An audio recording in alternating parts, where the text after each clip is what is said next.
record button on, so I'm going to get rid of the webcam.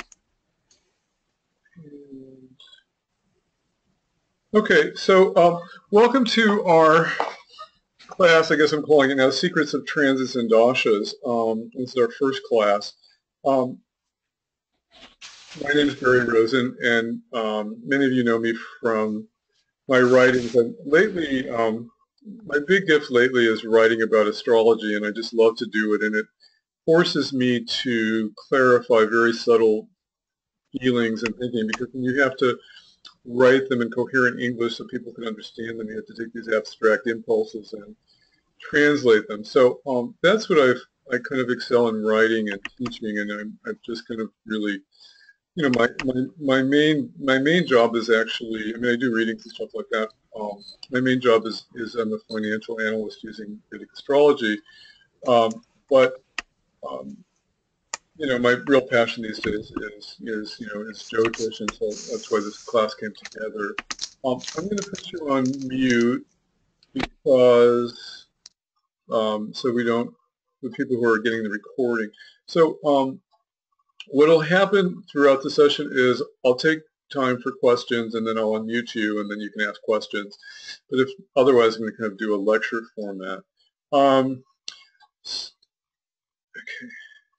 So our schedule, we're meeting Saturdays at 2 o'clock. The first 2 weeks will be on transits. The second 2 weeks will be on dashas, and we'll try to kind of synthesize it all together, probably toward class 4. Most of you know how to get a hold of me. I look at my email every 15 minutes. I'm obsessed, so I do get back to you on email if I'm at my desk pretty quickly at barry2@fortucast.com, which is my company. My office phone is there. I actually have staff that will answer that, and they can get a message, and I can get back to you. I use Skype quite a bit. If you've had readings with me, I do them over Skype. You probably friended me. My Skype address is Barry4. If you friend me, I do a lot of Skype texting if there's something pressing. I also do Facebook texting quite a bit. I somehow look at that quite a bit. I don't. If I gave you my cell phone, it wouldn't work very well because I check messages maybe 3 times a week or something. I'm really not a cell phone person, but I'm really very reachable. And if you're not friends with me on Facebook, I have the 2 main places are Barry Rosen and Astro-Yoga, and I have a new site now, which I'm excited about, Spiritual Astrology, which is I'll tell you a little bit about that at some point. That I just started, and I like writing, so that's how I express myself. So that's my contact information. Giving you a plug here for my new class. If you like what I'm doing this kind of exciting cutting-edge class starting in February. Calling it Hidden Shadows in Vedic Astrology, Moving Beyond Mental Blocks and Karma. I'm really kind of sometimes there are these kind of hidden forces that kind of are in our life, and we can't see them. And you can see them in the chart, and sometimes they're usually in some of the things that we're going to cover. And if you can see them, then you can change them. I'll give you an example. My company was in a period, in a Mars period, which is a Boudica period, for those of you who have studied that. And to me, Boudica is kind of like this shadow energy. You just kind of can't get a handle on it. It's kind of like trying to box your way out of it. You just can't even see what's going on. And during that Mars period, my financial company, I started giving up on marketing. I kept thinking, well, nothing is going to work. The internet's not going to work. Why bother? And our sales kind of plunged. And the company is still here after 30 years, but I had this big mental block in my mind that marketing was worthless. Just why bother? And it wasn't until probably the last year of the Mars period that I finally understood that it was connected to this shadowy element in the chart of my company. And I finally kind of was able to do some remedies and push through it. And then actually the company just went into a Rahu period, and Rahu's well placed. And suddenly, like, I'm this marketing genius like I used to be, and it's like, why was I like that? So part of what I want to do in this course is help people understand these kind of hidden, shadowy influences that are just very subconscious, that kind of really can bring up patterns that kind of block our lives. And it's kind of a fascinating course. It's cutting edge, and some of it, the first couple of weeks are on the astrology of karma. But anyway, for those of you who like how I teach this, would let you know about that course. I'm excited. What I've always done, if I go back, I used to teach college. I used to create these fascinating, innovative courses. Like, I didn't just teach, regular courses. I mean, I had a course on science fiction and fantasy and fairy tales, and I got to teach that at the University of Illinois because I would create these very creative new courses, and that's one of my favorite things to do. So that's what's going on with my next course, for those of you who are interested. Now, to get the most out of this course, if I give you homework, I'm going to send you some, I'm going to probably give you some links for some past talks that I've done on dashas and other things, and I'll send you study guides. And the more time you put into the class, the more you'll get out of it. I mean, many of us have very busy lives, and we have families, we have work, we're tired. But if you can find some time to, read the study guides or listen to the tapes, it'll make the material much fresher. Not fresher, it'll make it much easier to watch, when we get to the class on Saturday. I am going to start on time, and it's just because there's so much material to cover. So, just set your watches, come early. You come early, we can chit-chat about the planets and stuff like that.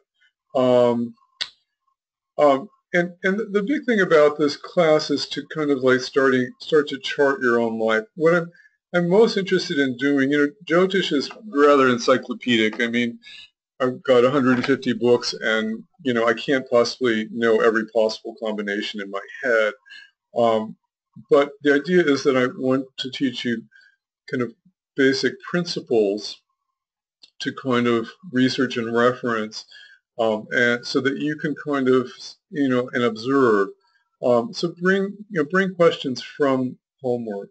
So the real purpose of this class is, Jyotish is really meant to be it's kind of a Gyan practice in Vedic culture. Gyan is kind of a spiritual practice where the intellect is discriminating what's going on in one's life, and and integrating, their knowledge that they have with their experience to kind of move beyond the shadows of Maya. So one of my spiritual teachers was fond of saying that, the value of Jyotish is that it frees the mind from your emotions and your thoughts, because we all, Saturn hits us, and we feel fearful, we get paranoid, we get, our mind goes crazy, our emotions go crazy or something. And we usually buy into it. Saturn hits your ascendant, you start beating yourself up. I'm such a bad person. I'm not good enough. That kind of thing. And it's all just this kind of the play of the puppet master Saturn. Kind of weaving this play, and you don't have to buy into it. You're not your thoughts and your emotions. And so the real value of this purpose of this class is to help you, and the purpose of watching transits and what's going on in your life is to help you see the play of the magician, of the puppeteer. So what that, and then you become free of it. You see, usually we're just gripped by our thoughts and our emotions, and we're, we don't know what's going on. I mean, this whole 2 or 3 months, with Saturn conjunct, we had K2 conjunct Neptune, it just created this immense drama, and about the election, and it wasn't even just in the United States. I mean, Korea got rid of their president. I mean, there's just been this whole kind of turmoil, and you could feel it. You can feel now too with Saturn kind of changing signs into Sagittarius being at the end of the sign. And if you kind of understand it, then you can transcend it. I remember when I was in the beginning of my Jyotish days, I've been, in the late 80s, I had a very strong Saturn influence, and I still have a very strong Saturn influence in my life. In fact, I have Saturn on top of my moon this past week. I have a very strong Saturn influence in me, and I have exalted Saturn in my natal chart, which means it's actually a pretty good guy. It's my Atma, and it's. But anyway, I was looking at what was going on in my life. I had all this fear going on, and I started talking to Saturn, and I said, Saturn, you can go away now. We're done with this game. You don't have to play. We don't have to play this anymore. And I felt this big lift in what was going on in my life. And so you could, part of this course is to learn that you're master of the planets. You shouldn't be a victim. Inwardly you're divine, and you're really commander of the planets, and you really, they're just there to teach you. And so to learn to command them, you have to observe what's going on in the planets, what's going on in your thoughts, and what's going on in your emotions. And then you have to kind of like say, okay, is this real? 99% of the stuff that we fear never happens, right? Isn't that the case? And yet we spend most of our time fearing something's going to happen to our children, or something's going to happen to our husband, or something's going to happen to our health, or something like that. So you have to kind of become aware of the master puppeteer, and then you can also just tell it to leave. Okay, I understand. Saturn, you're just trying to teach me to be more careful, more vigilant, to be more responsible. Okay, I got it. You can go now. You don't have to kind of wreak havoc in my life. And it can be that easy. And part of the secret with the planets that I've learned many years ago is that if you do spiritual practices like meditation and yoga and chanting mantras and things like that, I'd say 98% of those kind of emotional and psychological influences kind of go away. I mean, last week, or at Christmas Day, I had Saturn on top of my moon. It's the height of Sadisada. Everybody fears it. And I woke up a little emotional, but by the time I finished doing my spiritual practices, I was fine. So you are more powerful than the planets, and you don't have to be a victim. And Jyotish is really there to shed light on your shadows so you can see them, and so then you can remove those patterns. So that's my primary purpose in this class, is to teach you kind of a spiritual practice to understand how the planets are casting their influences, how you can kind of shift your awareness, and how you can move beyond to being a master rather than a victim. So that's kind of my, in a sense, everything I do is related to spirituality in my life, and so Jyotish for me is a spiritual practice, and so that's what I hope to bring to this class. On another level, on a practical level, if you see a tornado, if you get a tornado warning, you don't plan a picnic. And so once in a while, there are combinations that come up in your chart. They're not that often if you think about all the major events that happen in your life. There's, maybe you have 5 or 6 major life-changing events. You can see them in the charts. I mean, it's nice to understand them, and maybe you can plan a little bit better. I mean, if Saturn is very kind of weird this week, and as it's going into the last degree of the zodiac in Scorpio, and if you start planning major life-changing events, it may be it may be not the right time to do it, or it may be the right time to do it. One of the things that I'm seeing happen with a lot of people, including myself, is that, the Saturn at the end, whenever Saturn is changing signs, it's like we're completing all these planets at 29 degrees. Mars is going to be at 29 degrees this week. Jupiter is going to be at 29 degrees by February 1st. Saturn's at 29 degrees this week.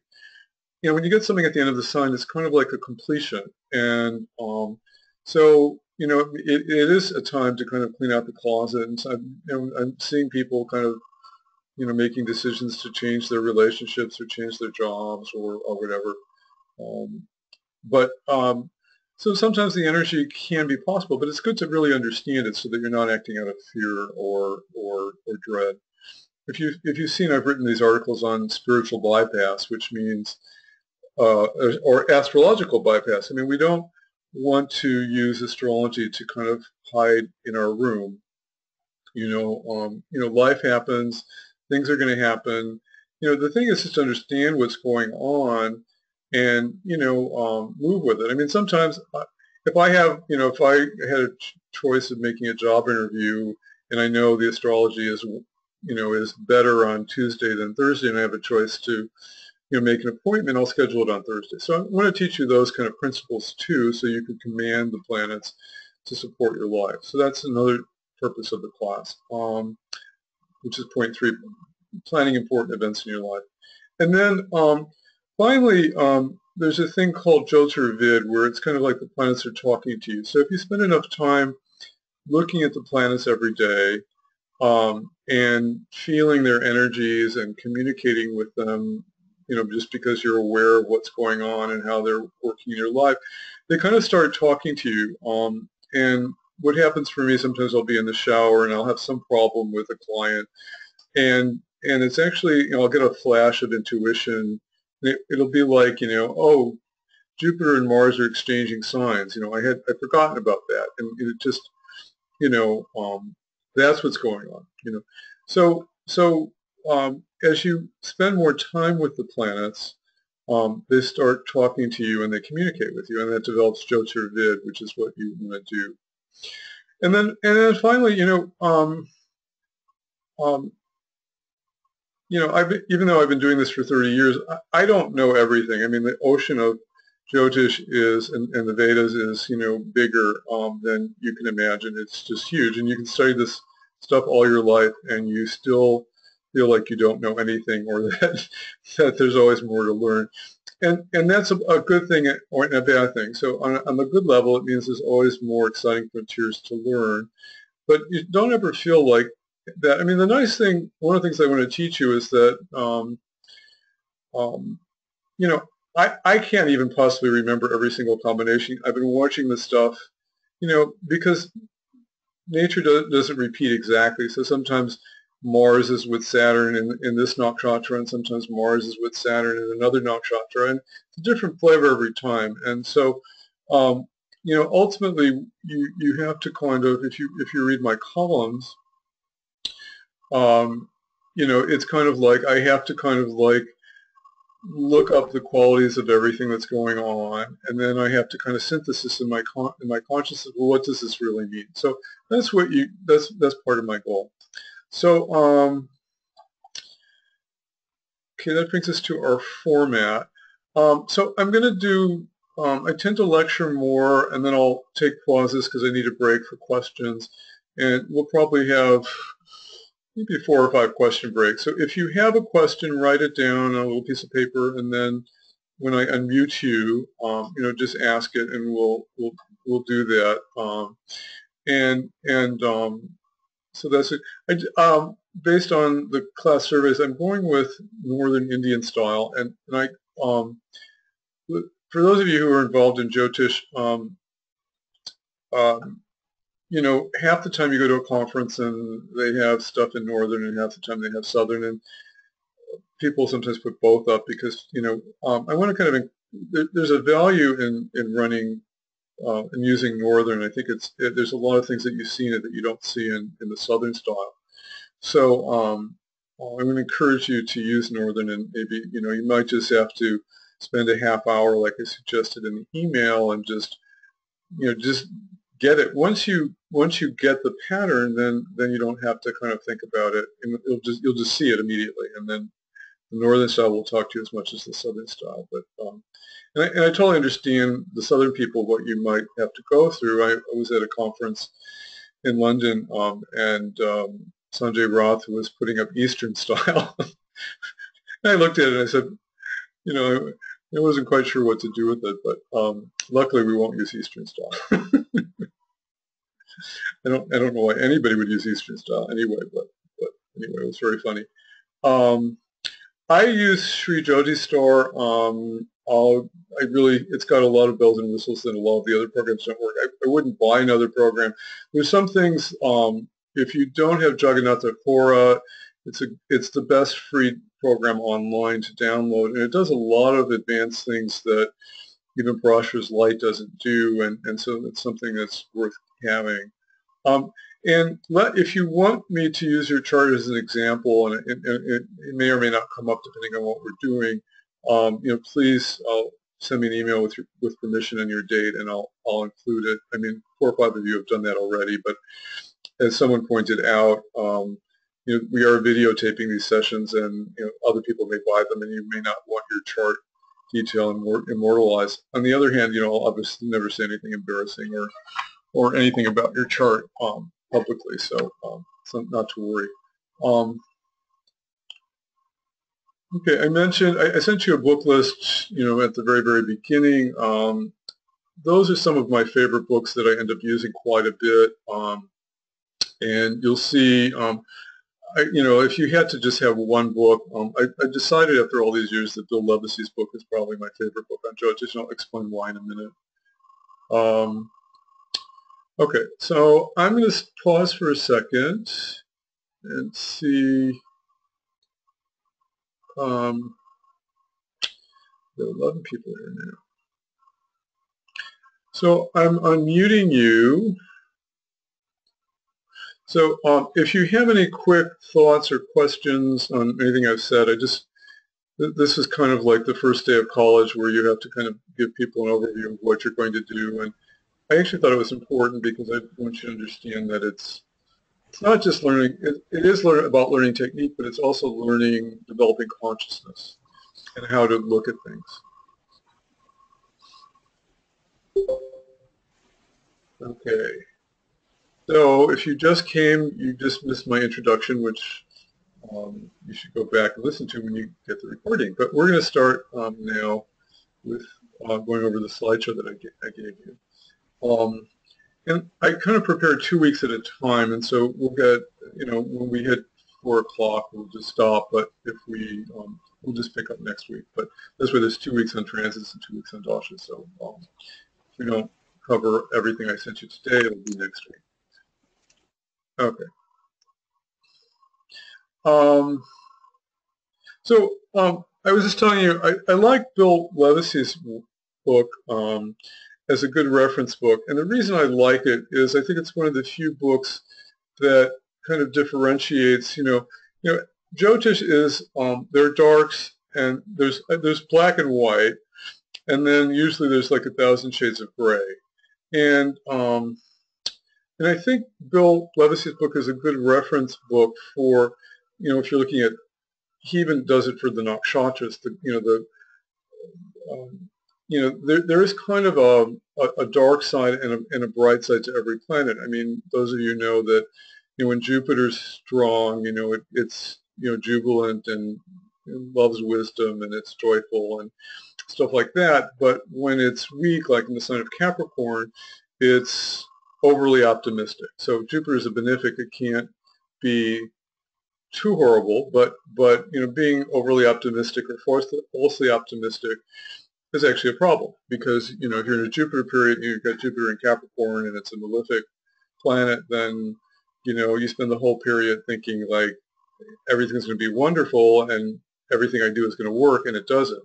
So, but I think it's Bill Levacy's book is a good reference book for really understanding favorable traits versus unfavorable traits. And I don't, I think I don't like to say, I don't even like to use the word good or bad, because it's really, everything is good, it's just what we need to learn.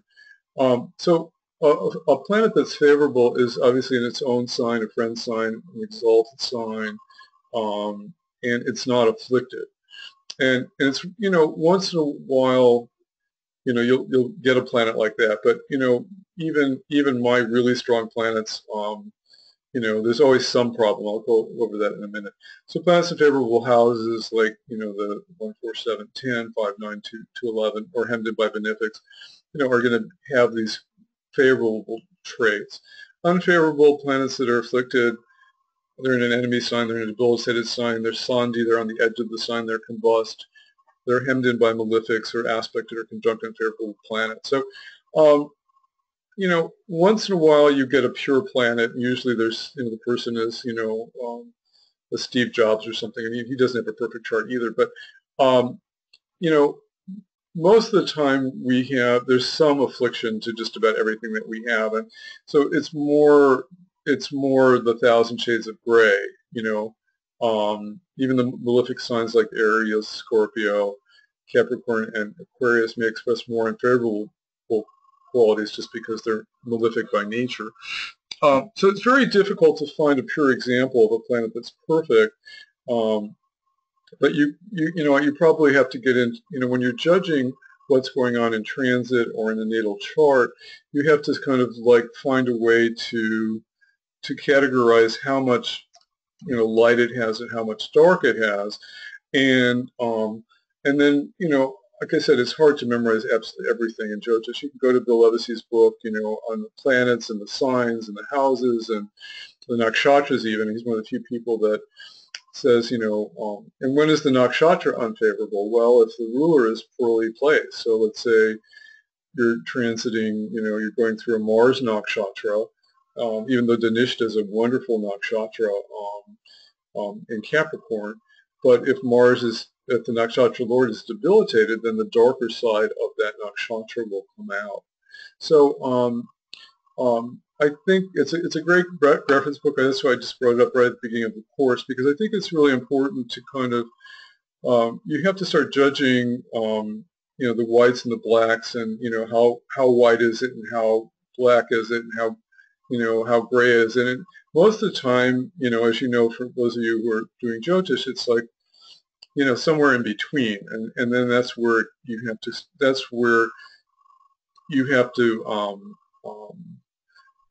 get, that's where the intuition and talking to the planets comes into play. But for now, you have to kind of just learn it. I gave this example.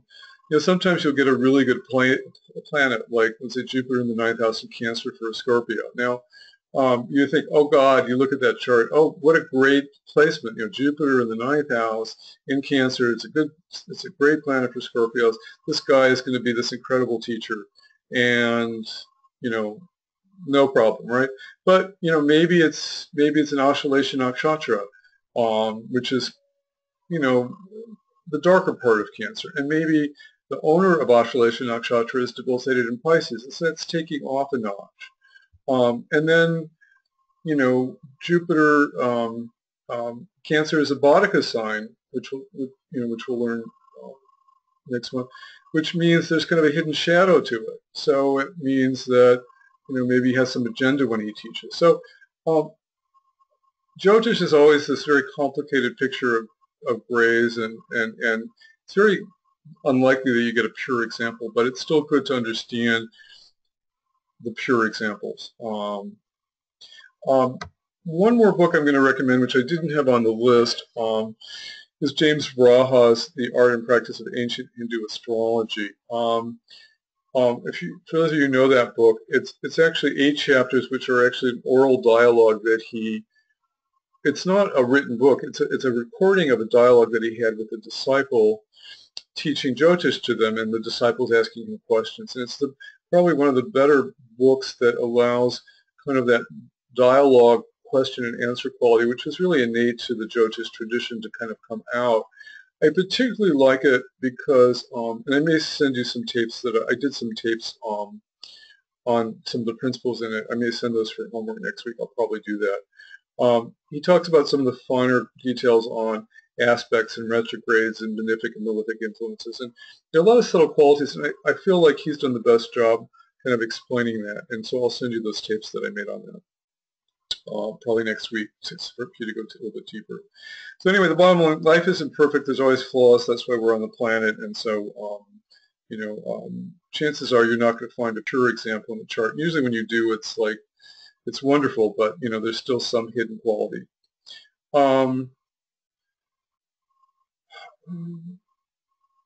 So we talked about northern charts and southern charts. Just going to quickly review those. I'll put up, use my chart a lot today for an example, just because it's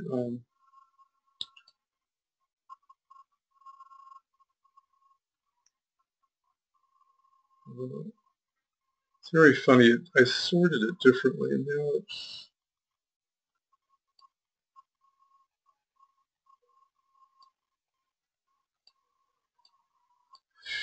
okay. Sometimes Jyotishis are reluctant to share their charts, but I'm showing you all my flaws and good qualities. So again, in the northern style, those of you know, the top triangle is the rising sun, and then it's red counterclockwise. Second house, third house, fourth house, fifth house, sixth house, seventh house. You all know this. I'm sure you reviewed it, and I sent you that thing. And the thing that's really nice about the northern style is the kendras, which are the 1, 4, 7, and 10 representing self, self, home, work, and relationship, go into the center. And so you see that right away, and it just kind of jumps out at you. And then the fifth and ninth houses, which are the most auspicious, are just really easy to find here. And it's just, to me, it just makes everything clear. And of course, the big difference is that the numbers here represent the rising sign. So I'm Scorpio rising with moon in the first here. Okay, enough of my chart. Okay, let me quickly take questions. People have different levels of experience.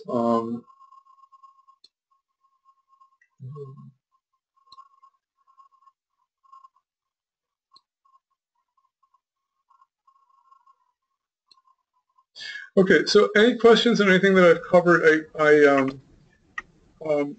If you go through Bill's book, just on the qualities of the planets and the signs, you'll see how he used that. I think it's really useful.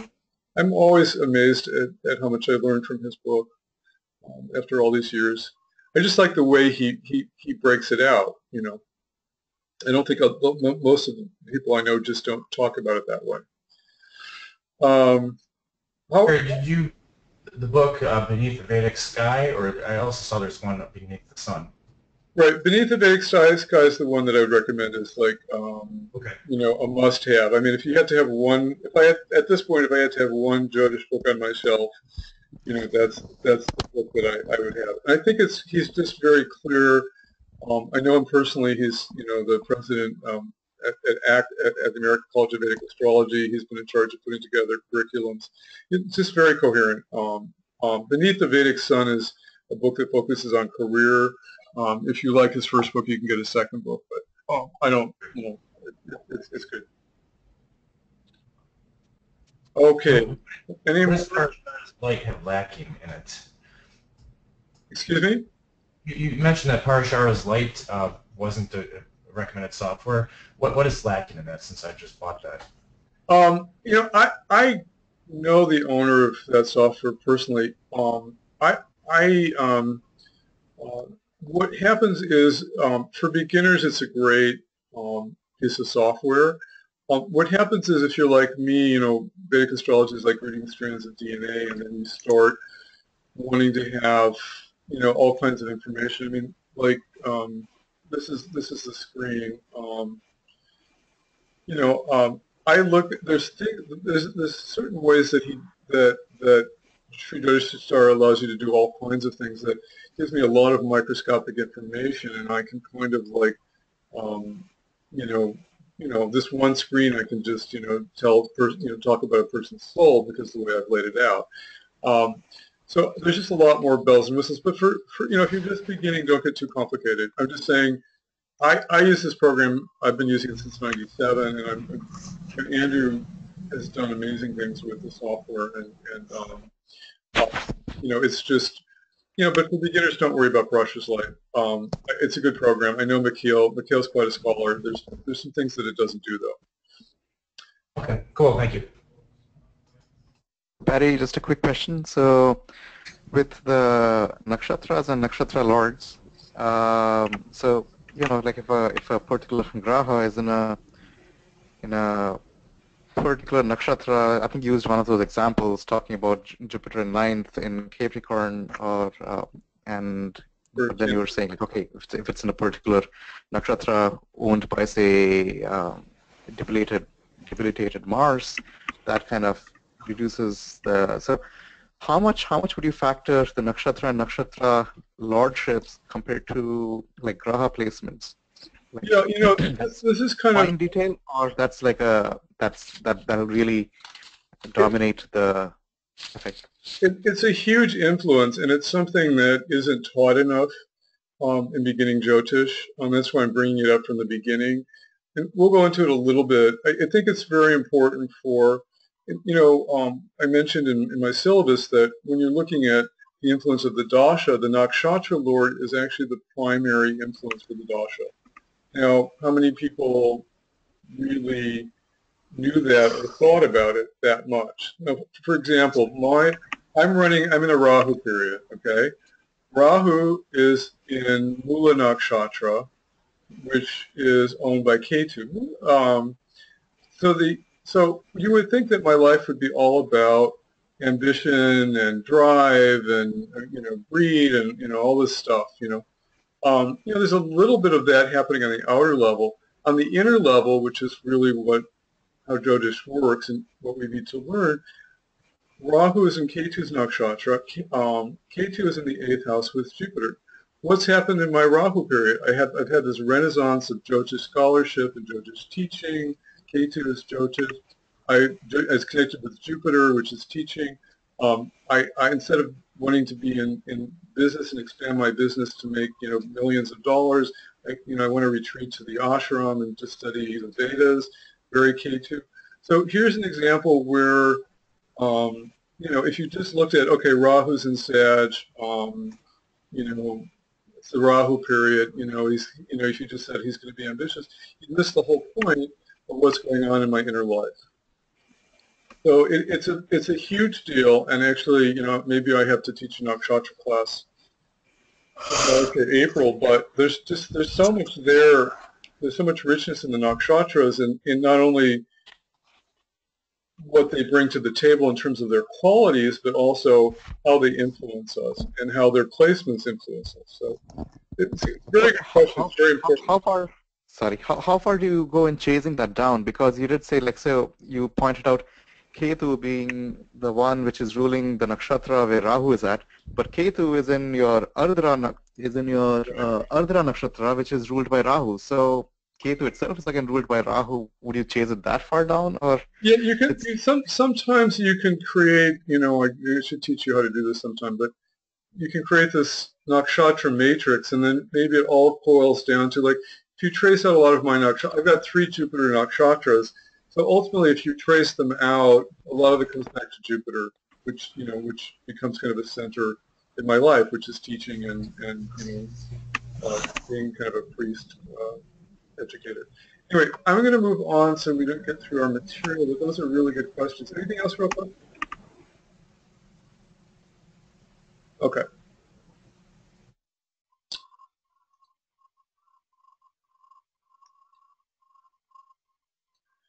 Okay.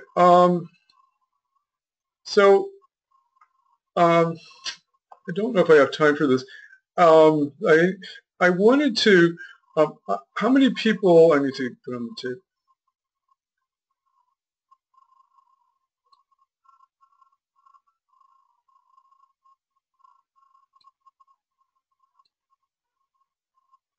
Okay. How many people? You could actually just put in chat. How many people had time to listen to those 2 Gemini videotapes that I sent? I just want to know. You don't have to tell me. You can just say, I'm just curious. And it doesn't matter. I mean, we all are busy. I just want to know how much I need to repeat stuff or I didn't have a chance to. that's okay. You can get to it, but I just Yeah. okay. Let me just go into it again. It's just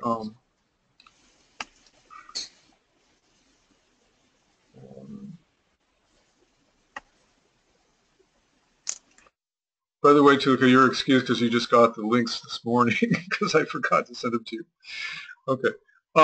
So Jaimini astrology, Jaimini was Prasha, who's the Maharishi Prasha was the founding person in Vedic astrology, and his son, our Maharishi Jaimini, was obviously learned from his father, and there are a lot of points that are just briefly touched upon in the Brihat Horashastra that are gone into more detail in Jaimini's commentaries. And I've been obsessed with Jaimini astrology the last 2 or 3 years, and there's some basic principles that are very important to learn that help you with everything that you do, and they're not often taught in basic astrology courses. And so I'm going to mention them quickly, and you can review the tapes, and I think they're talked about there. So one of the key ones, which is missed all the time, is that Scorpio and Aquarius have dual rulerships.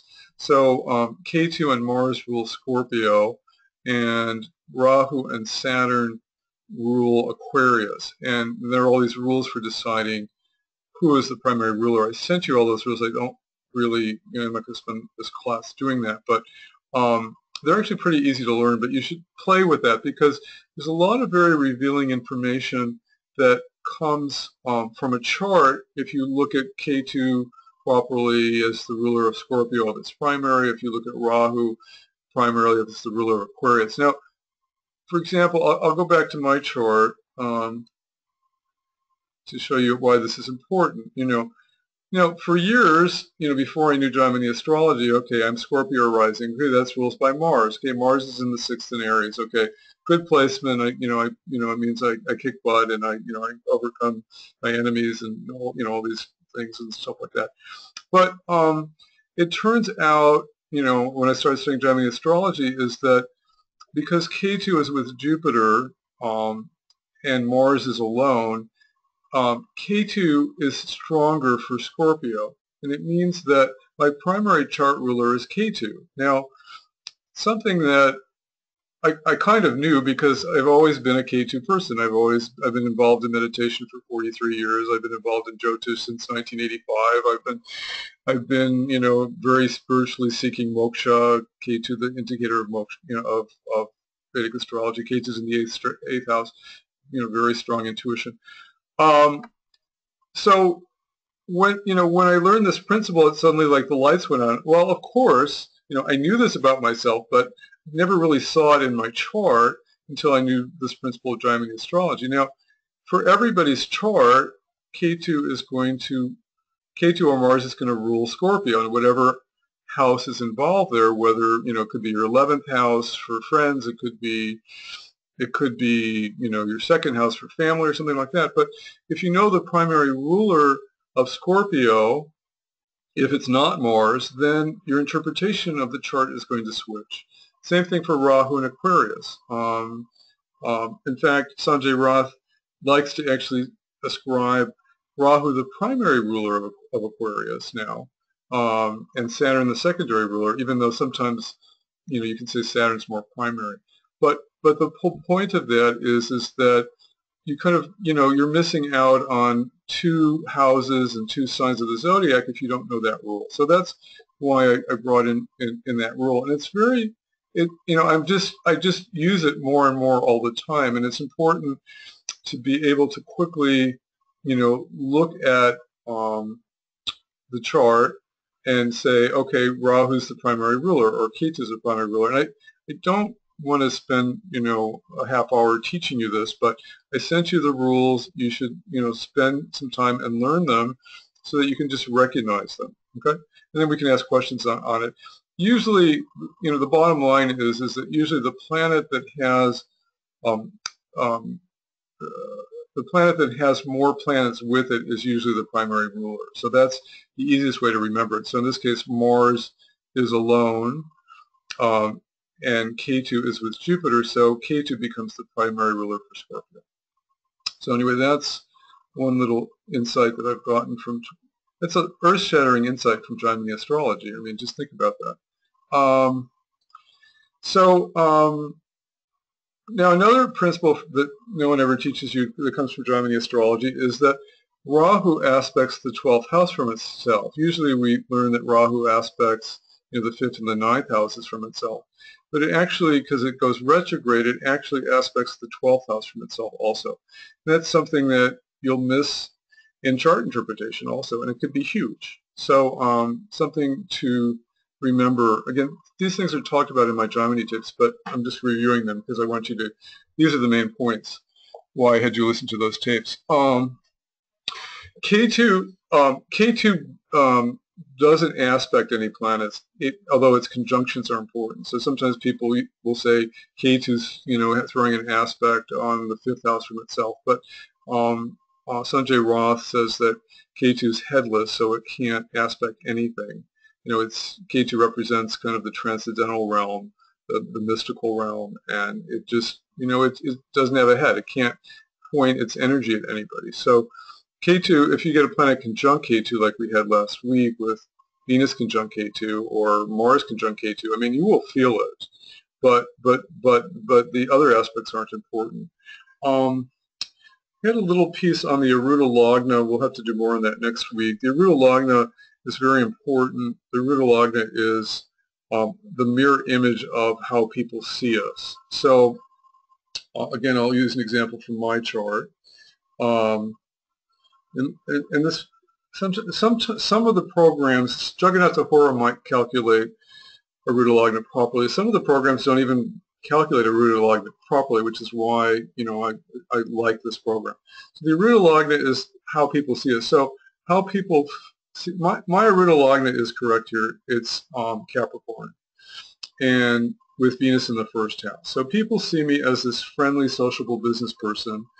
And that's, that's very true. I am a very sociable business person. Now, inside, I've got a debilitated moon in the 1st, and I can be an emotional, basket case if something isn't right. I mean, I've gotten through that one over the years, but how we feel about ourselves and how people see us are two different things. And when we learn advanced transits to the Aruda Lagna are important because they may help with a job promotion, or they may help with money or something like that, because the Aruda Lagna is more the material manifest level. So that's what I wanted you to learn from those tapes, was about the Aruda Lagna. I can send more articles on it. The Atmakarika was a big focus of those videotapes. The Atmakarika is the planet with the highest number of signs, highest degrees in your chart, unless it's Rahu being the lowest. That's very possible. And the Atmakarika represents the soul, but it's actually the karmic lessons that the soul is given so that it will grow toward enlightenment.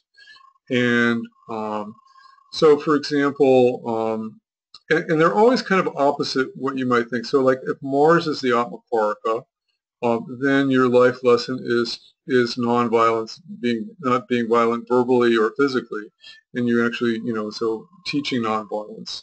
Often a lot of Buddhist monks have Mars Atmakarika because they're actually, maybe they were violent warriors in their past life. In this lifetime, they have to learn how to be peaceful warriors, that kind of thing. So, but the Atmakarika guides you toward moksha. And there are a couple new points that I didn't have in the videotape. I may have put them in. Those of you who know these basic principles, there's a principle called planet being in its own house is obviously very strong, and that's called being home. And a planet being what's called Mula Trikuna in Vedic astrology. A nice way of looking at it is like the office. Sometimes we live 12 hours a day in our office. Our home becomes our office, right? So we're pretty comfortable in our office just as we are in our homes. It's like the second best place to be. I mean, if you, first you'd like to be in your home, then you're pretty happy in your office. If you're in jail, you're not very happy. Let's say you're with a debilitated Saturn in the 12th or something. So I like this idea of home and office, which is called, I'll give you the Sanskrit terms, but don't worry about it. This means home and office. But what's a little bit new in Vedic in Jaimini astrology is that the moon is considered Mulakatruna it's pretty happy in Taurus. We know it's exalted there, but we just have to remember that it's a very strong placement because it's almost it's the second favorite place in the zodiac. People don't teach that too much, although we know it's exalted there. Mercury and Rahu, they're both considered Mula Trikruna in Virgo. I don't know why. There's a whole myth around Virgo. Some people think that Virgo was the planet, which is now the asteroid belt, which blew up, and Mercury had to take over the rule of Virgo. But for some reason, Mercury, even though it's very strong in Virgo, it's exalted there, it's considered actually its office. Don't ask me to explain that one, but that just comes from Jaimini astrology. K2, we talked, Mars and K2 are the home for Scorpio. Rahu is considered the primary ruler of Aquarius. Rahu governs technology. It governs outsiders, medical research, and all that stuff, and that's all very Aquarian. Saturn is the secondary ruler of Aquarius. Sometimes, I usually find that Rahu is almost always the primary ruler of Aquarius, and once in a while Saturn can overtake it. If Rahu is in Aquarius, then Saturn becomes the primary ruler. I did send you those rules in that sheet. Okay, Pisces, somebody emailed me about this. Jupiter is the primary home for Pisces, but K2 is the office. So K2 is pretty strong in Pisces. It's not the ruler of Pisces. So Bill Levicy's book sometimes points to that. It's really considered the secondary ruler of Pisces.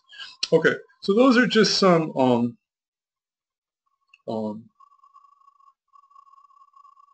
vocabulary that I wanted you to have.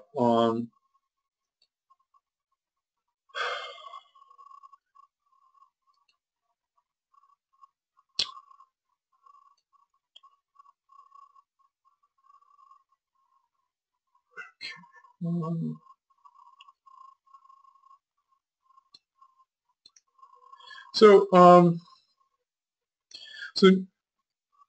what we've just done, actually, we've had a very kind of long introduction. It's kind of like your first lecture at college, where it seems like nothing has happened. But actually, I have actually gone over some. I wanted to make sure we all have the same vocabulary with some of the refined points of Jaimini. I wanted to make sure that you were reminded about challenging yourself to learn the northern charts, and I wanted you to understand that the purpose of this course is to understand how the planets affect the mind and the emotions, and how we can kind of become the ruler of the planets rather than the victim. So those are my main points for the few of you who came late.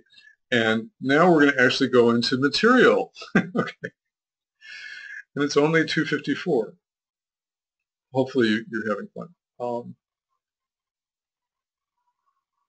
I'm going to take a break here for a second. Okay, any quick questions on anything that I've covered? Because now we're going to go into transit.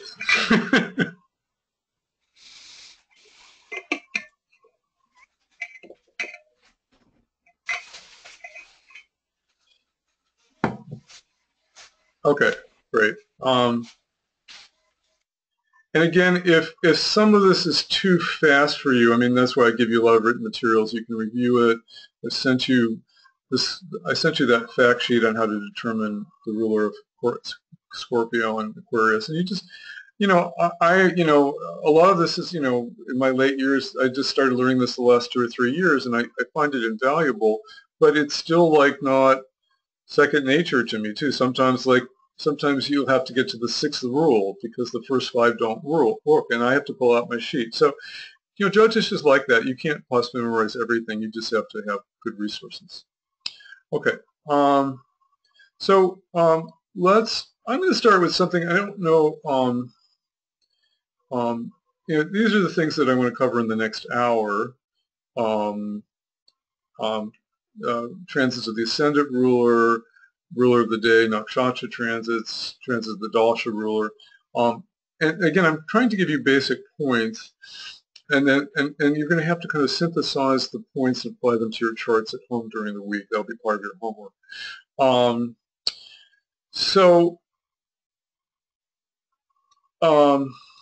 Next week we'll cover the bigger planets and some more of these more advanced concepts.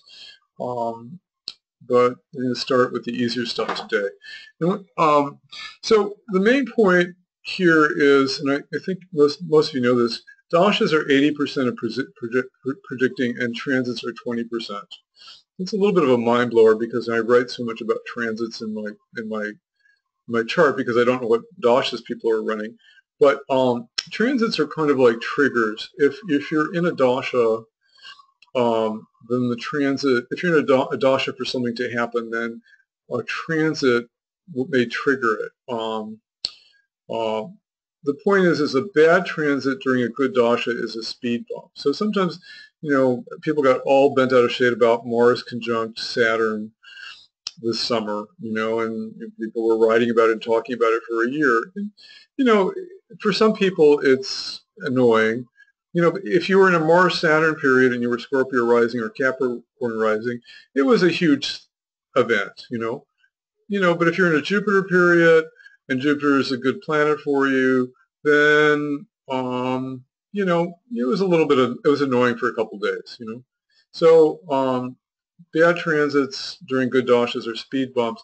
Good transits during a bad dasha is like a rest in the action. So if you're in a really intense dasha and you're thinking, oh, I'm going to be safe, Jupiter's going over my ascendant next week, yeah, it'll give you a break in the action maybe, but you're still in a bad dasha. The dasha represents the trend. The transit is kind of like a minor speed bump. So we're going to spend 2 weeks on transits. I use them all the time. I'm going to teach you how important they are. And yet you still have to keep them contextual to the trend. If you're in a bad trend, the transits, are you going to accelerate it and make the trend worse, or if they're going to make the trend, they're going to give you a little bit of a relief. Still, transits are very revealing on a day-to-day basis for planning, and that's one of the things I want to teach you.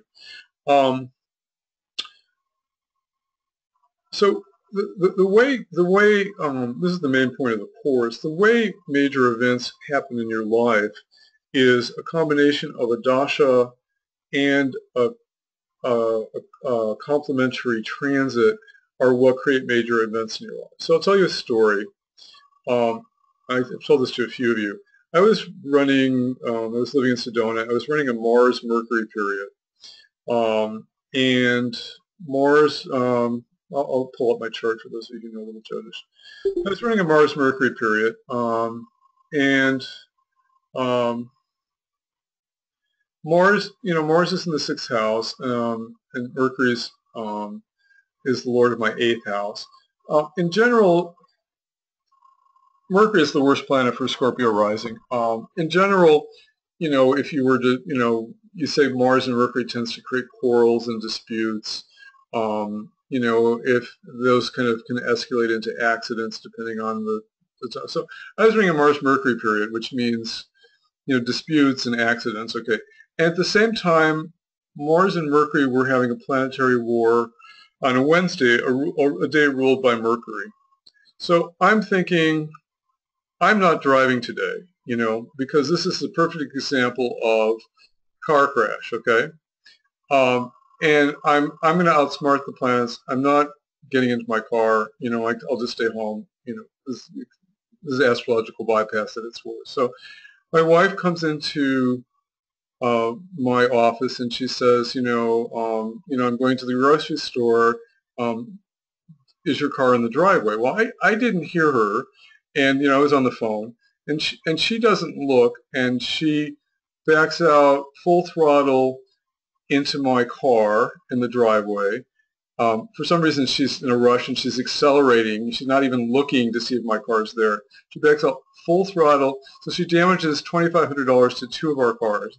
And then she comes in and she blames me for leaving my car there, and we have this big argument. Okay, so that's an example of a dasha happening with a transit happening at the same time. It happened on a Wednesday, which is the ruler for Mercury. Mercury rules the 8th house, and I kind of knew Tuesday was going to be okay because the chart lord, or even the secondary chart lord, in the case with Mars, is not going to hurt you on its day of the week. But on Wednesday, I knew I was vulnerable, so I wasn't going anywhere Wednesday. But so the whole point of the story is, now we'll get Mars-Mercury planetary wars, every year or a couple years. Do you worry about car crashes every time they happen, even if they're bad planets for your chart? Well, the answer is probably not. Maybe you have to drive more carefully. Maybe you have to be aware that you're going to get into arguments. But unless you're running a Mars-Mercury or a Mercury-Mars-Mercury, you're probably not going to have a major accident. So it's the combination of the dasha and the transit that will generally trigger a major event, something like that. But, there could be, I have had fender benders, during Mars-Mercury conjunctions and things like that. But, Mercury's in the 4th house of vehicles for me, so, that kind of thing. Okay, so that's the major point of the course is, so the bottom line is you can't fear every little bad little transit that's going on. You do want to put out a tornado warning if the transit and the dasha are happening at the same time. So I'm not going to go too much into this. I have a whole lesson on Panchanga someplace for those of you who want to know more about it. But I think one of the basic the Panchanga is the essence of Jyotish. It's kind of what's happening on every day. Basically, there's a ruler for the day of the week. There's a nakshatra for the moon on the day of the week. There's how many lunar days that those are called tithis, and there's nitya yogas, which are how far the sun and the moon are from each other. I have a whole 2-hour lesson on that, which we're not going to do, but I just wanted to. I want to focus on this whole day of the week concept because it's really useful for planning, and it's something you could, if you're just a beginner, put into use right away. One of the things that people don't think about enough is that the ruler of the day is probably the most important factor in daily predictions or any predictions if you're getting down to kind of that final level. If the ruler of the day is strong in transit, then that day is going to be good. If the ruler of the day is weak and afflicted in transit, that day is going to be a little bit more challenging. So obviously Sunday is connected to the sun, Monday is obviously connected to the moon, Tuesday is connected to Mars. Wednesday, Wednesday is connected to Mercury, and the Italian is Mercoli Day. Mercury is the trickster, Mercury. Thursday, the way I remember that, is obviously connected to Jupiter. Thursday comes from the word Thor, Thor's day. Thor is the equivalent of Jupiter in Scandinavian mythology. So I think in German it's called Donnerstag, which is Thor, the thunder god. Jupiter is very powerful. Friday, obviously connected to Freitag, the god of peace. Freitag. Friday connected to Venus, of course, the goddess of peace. Saturday, obviously connected to Saturn, and then it brings us back to Sunday. So one of the things that you might even do for homework, and I'll just share my chart with you. You probably all have the experience that certain days of the week are always good, and certain days of the week are are just not to schedule anything. And if you look at your natal chart planet, you'll find out why that's the case. So, for example, let's look at The Sun is the strongest planet in my chart. It's the Lord of the 10th and the 5th. It's in Jupiter's nakshatra. You know, I rarely have a bad Sunday. You know, if I want to schedule something, that's important, I schedule it on Sunday because I've got the grace of the Sun and I've got the grace of Jupiter, and it's just always a great day. I've gotten to the point where I almost take off Mondays. I have a debilitated moon. I can't take off Mondays, but I don't overschedule myself on a Monday because I'm always kind of an emotional wreck with my debilitated moon. If moon's afflicted in transit, just forget it. Last Monday was an exception. Moon was like in Rohini Nakshatra. It was exalted in Taurus, and it was pretty much unafflicted, and it was a great Monday. But if your natal chart is off, that day of the week may be affected. Tuesday are almost always a good day for me. I got Mars in Aries, ruled by, it's very strong. So it's got a Saturn affliction, but I've learned to live with it. Wednesdays is kind of a mediocre day for me. I don't, Mercury rules my 8th house, so it's kind of, if weird things are going to happen out of the blue, they sometimes happen on Wednesday. Thursday, I've got a stationary Jupiter, very strong. My Thursdays are almost always really great. Friday, my Venus is pretty weak. Venus isn't exchanging signs with Saturn in this chart. It's connected to the moon through the nakshatra. Fridays, are actually my most challenging day, and I've learned to just do like accounting and schedule research on those days because it's harder for me to get a lot done on them. Saturdays, Saturn's my Atmaparika. We've got an exalted Saturn. Just my Saturdays almost always go really well, and that brings us back to Sunday. So the principle is, you might look at your own life. Are there, based on your chart and the placements of the planets and their strengths, are certain days of the week better for you than others? And if so, then use that knowledge to plan your life. If you know that, most of you do that anyway, okay? And then there's always the natural significations too. If you do a signification of the planet on the day of the week, then you're going to probably be kind of in tune with its energy. So what happens on Saturdays? Well, people kind of do their chores, they clean the house, they do work on their cars, they run errands, Saturday is a good day for that. Saturn is a work day, actually governs work, and it's pretty easy to get Saturn stuff done on a Saturday. I mean, it may be harder on another day of the week. So, I mean, if you use that day of the week, you may do better. Friday, what happens on Friday for people? Well, it's a relationship day. Friday night is date night. Use that energy to go out on a date. I mean, I have a problem with Venus in my chart, and I have trouble going out on Friday nights, and I tried to pull my wife out last night, and it didn't happen, and she was reclusive, and so we didn't do anything, and then we didn't. So what do we watch Friday? We stay home and we watch movies on Friday night. So at least we're doing Venus-connected activity. So use Fridays for relationship activity. Thursday, Jupiter governs knowledge. Great day to study Jyotish, study spirituality. Great to be teaching because you're getting the energy of the day. Same thing with Mercury. Mercury is about education or learning or knowledge too. So Mercury is a good day to study. Tuesday, ruled by Mars, right? Mars is about competition, exercise, action. So great day to go to the gym, schedule your team sports.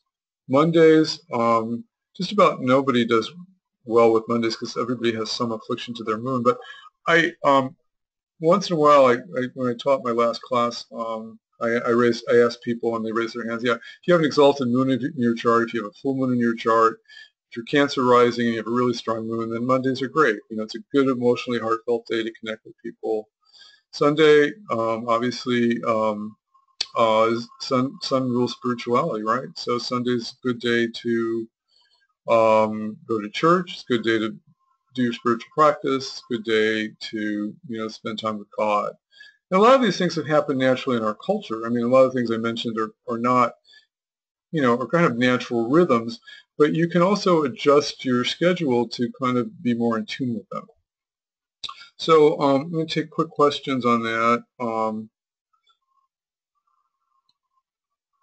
Any quick questions on that, or any quick thoughts?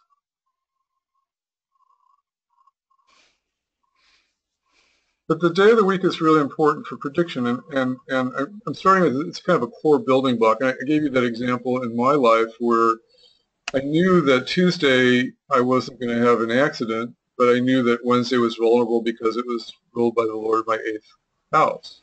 So, when that happens sometimes, I'm worried about Mars because Mars is afflicted or something like that. And I just know I'll never be harmed on the day of the Lord of my chart, but the next day I have to watch it. And that's usually what I've noticed what's happened. Okay, any questions on that? It's pretty basic stuff, but is this useful for you, or have you thought about it, or I don't really know how many. Something that I've watched for years, but I don't know if people know it or not. Okay. I don't want to pretend, if you're wearing a blue shirt, I just don't want to tell you that you have a blue shirt on.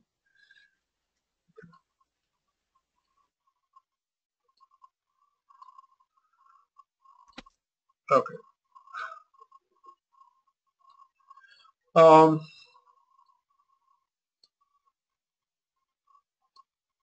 So here's something most people don't know too much about.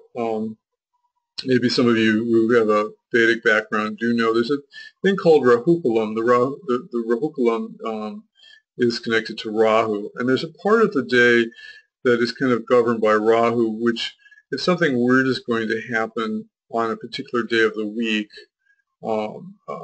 it's going to happen during that time window. I've watched this for 25 years, and I swear by it. This is kind of time. This is like intraday timing, and it's based on sunrise. So what you have to do is you have to go to timeanddate.com or your almanac and see what time the sunrise is at, and then based on sunrise you have to. So basically this formula that I'm giving you here is if it's springtime or it's fall when you have equal days and the sun comes up at 6 o'clock, which never is the case. So if the sun comes up at 6 o'clock on a Monday, the Rahukalam period is 7 to 8:30. On a Tuesday it's 3 to 4:30. On a Wednesday it's 12 to 1:30, etc. I'm actually amazed when really weird things happen to me on a particular day. It almost is during the Rahukalam period. So the whole point of this is not to get astrological bypass, is that if you have an important meeting and you have a choice, don't schedule it during the Rahukalam period because, it may not go as well as you'd like, So if I have like a really, important meeting with somebody, I'm kind of aware of, and it's a Tuesday, I'm thinking, I'm not going to do it late in the afternoon because it's just kind of a weird time, Monday, you probably know statistically more heart attacks happen for people at 9 o'clock in the morning on a Monday, which is, pretty much in the Rahukalam period because, when it's darker out, sunrise could be an hour later. I learned this from medical astrology books many years ago, and I've watched it for years. It's quite fascinating. And until recently, I hadn't found Sunday, which is actually, I don't know why Sunday has a 3-hour time window from 5 to 8 p.m. And I do notice that I'm always exhausted at 5 o'clock on a Sunday, and it's a good time for me to meditate and have dinner, but, not to schedule anything major. Okay, so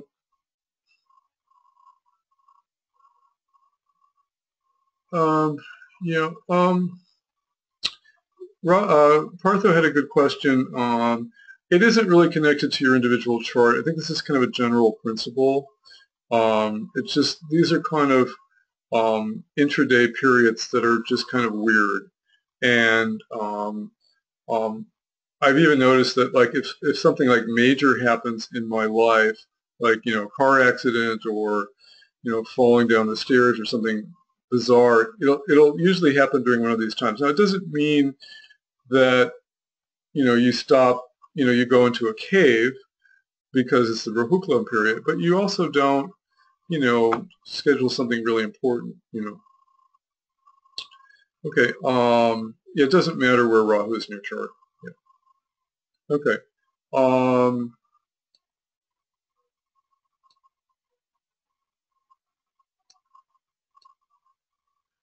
Okay, so was this new to you, or is it interesting, or I just trying to get, you guys are all quiet now, so I don't know if I'm talking too quickly or going too quickly. Again, you've got the slide. You can just start watching it.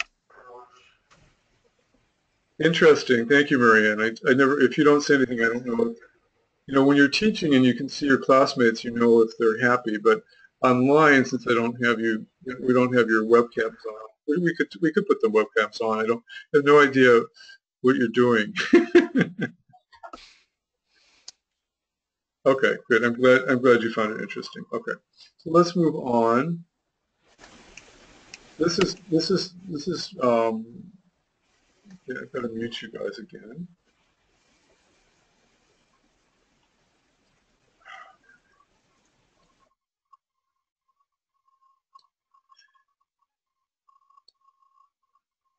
Okay. We've kind of talked about this. I mean, it's just, in general, if like I said, part of this is the small section I have. It's kind of like on, I would call it minor Muhurta. I mean, if you're if you're looking at your calendar, it's just good to become aware of what's going on in the planets during a week. My financial astrology students, I tell them to get a Western astrological calendar. I sent you one that Freedom Cole was distributing. It's just good to see what's going on in the sky that week. I mean, if when your calendar comes up and somebody says, well, do you want to meet for lunch Wednesday or Thursday?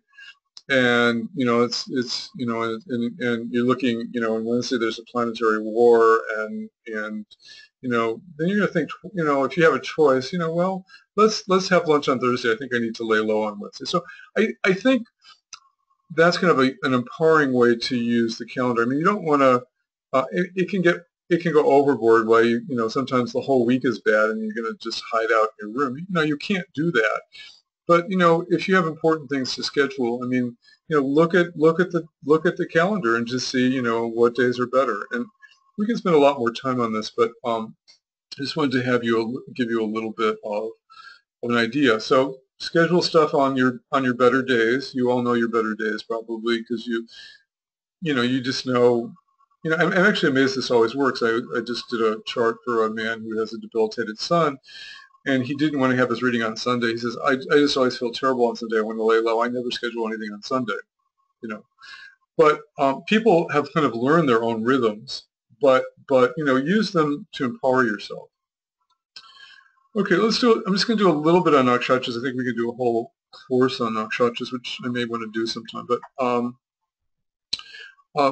I mentioned this earlier. The transits of the planets through the nakshatras channel the energy of that planet and where it's placed. And this is a really important principle. Many of you know this. The nakshatras kind of govern our mental energies. The moon transiting through each nakshatra colors our mental energy every day. So when it go, and they go in a certain order. Obviously, they go when the moon goes into Aries, it goes in through Ketu's nakshatra, and then Venus's nakshatra, and the sun's nakshatra. So there's a whole sequence.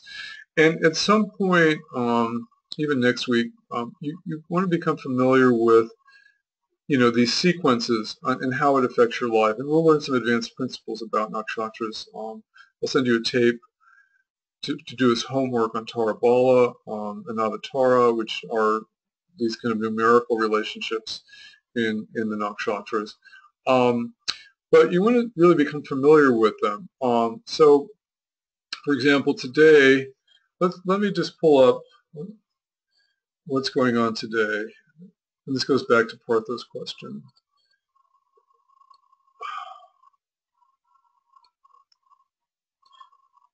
Okay, so it's 3:21 in Chicago here on January 29th. So I run a chart for every day, and I'm looking at what's going on now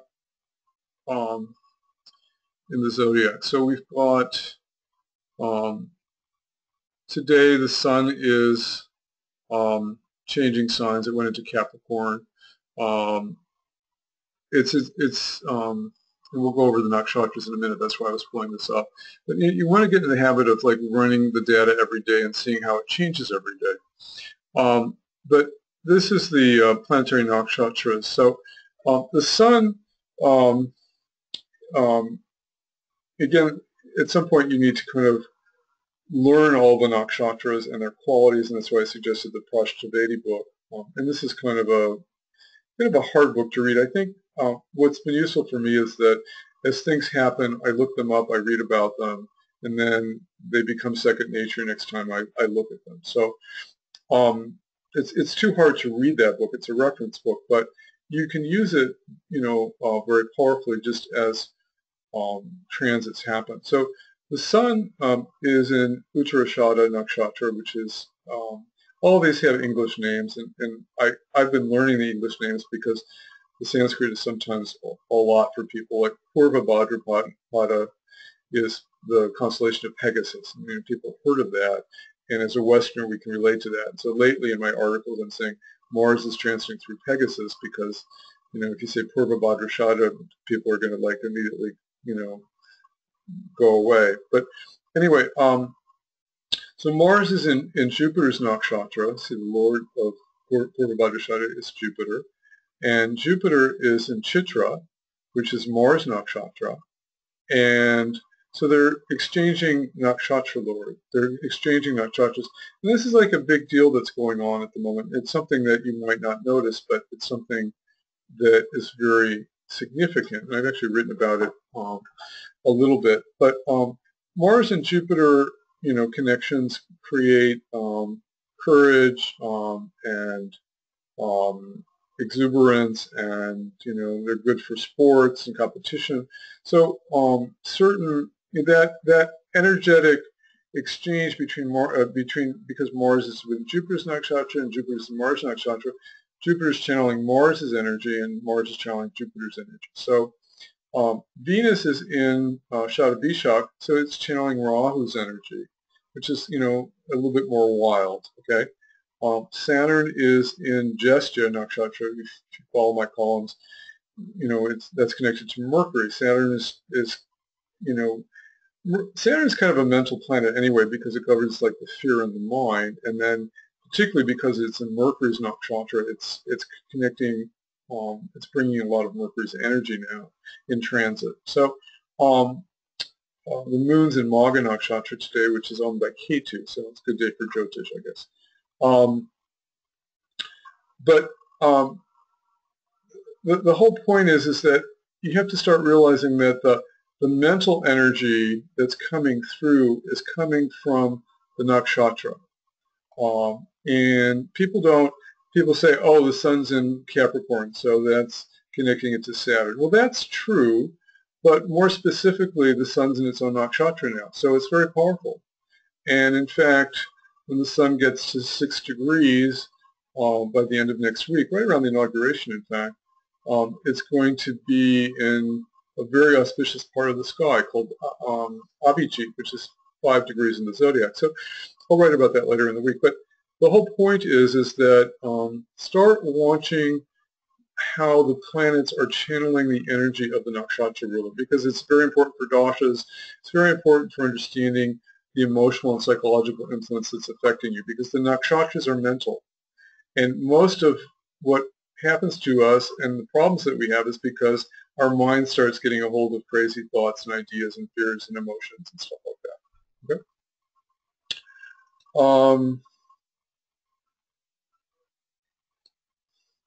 So this is, I want to give you something new and different. Some of you have studied with me before. In my financial astrology course, I talk a lot about nakshatra padas. As those of you know, there are 4 feet. There are 4 sections to each. A nakshatra is 13 degrees and 20 minutes, right? And there's 27, 28 nakshatras.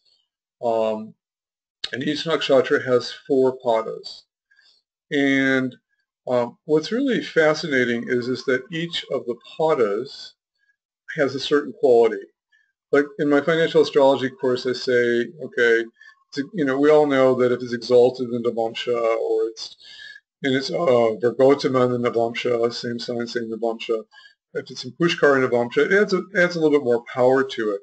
But there are other qualities in the nakshatras that actually you can see if you watch the transits on a microscopic level. I'm very microscopic, and what I'm trying to teach you to do is observe how the planets are influencing your thoughts and emotions and how you can master using that energy to empower your life, okay? So here's what I'm going to share with you. This is very powerful. So the fire nakshatras, which are the padas Aries, Leo, and Sagittarius, are connected with the warrior class. So they're connected to, the warrior class is about protectors, people who are security agents in the military. They're connected with sports and action. So they're very kind of active nakshatras, okay? They're the fire signs. The earth nakshatras, the earth navamshas are Taurus, Virgo, and Capricorn, right? The earth signs. They're connected with business activities, material activities. We would say they're associated with the merchant. The earth signs are connected to merchants. So transits through those padas are going to support material activity. Kama, which is, you've heard of the Kama Sutras, is often connected with sexual activity, or it's really relationship energy, desire energy, communication energy. The Shudra is connected to service activity, okay, being of service. The air signs, Libra, Aquarius, Gemini rising, those padas are connected to that kind of energy. And then the water signs are connected to moksha, which is enlightenment or freedom from the world, are connected to Pisces, Cancer, and Scorpio. So they're the Brahmin aspect of padas. They're connected to teachers, to coaching, to education, and things like that. So how do we use this information, okay? This is fascinating. So if your rising sign is in a certain pada, first, the principles that we learn are, we want to learn the natal chart principles transfer to transits also, and that's what we're kind of groping at here. If a rising sign is in a certain pada, then that becomes a focus for you, okay? I'll give you an example. And then the Lord of the chart in a certain pada also becomes a focus for you. Okay, so let's look at my natal chart. Again, I'm using mine real quickly just because I know it and I can do it quickly. I'm trying to get through stuff and I don't have to figure it out real quickly. We'll spend time with your charts too. Although this is now Chicago, so let's go back to me. Okay, so we've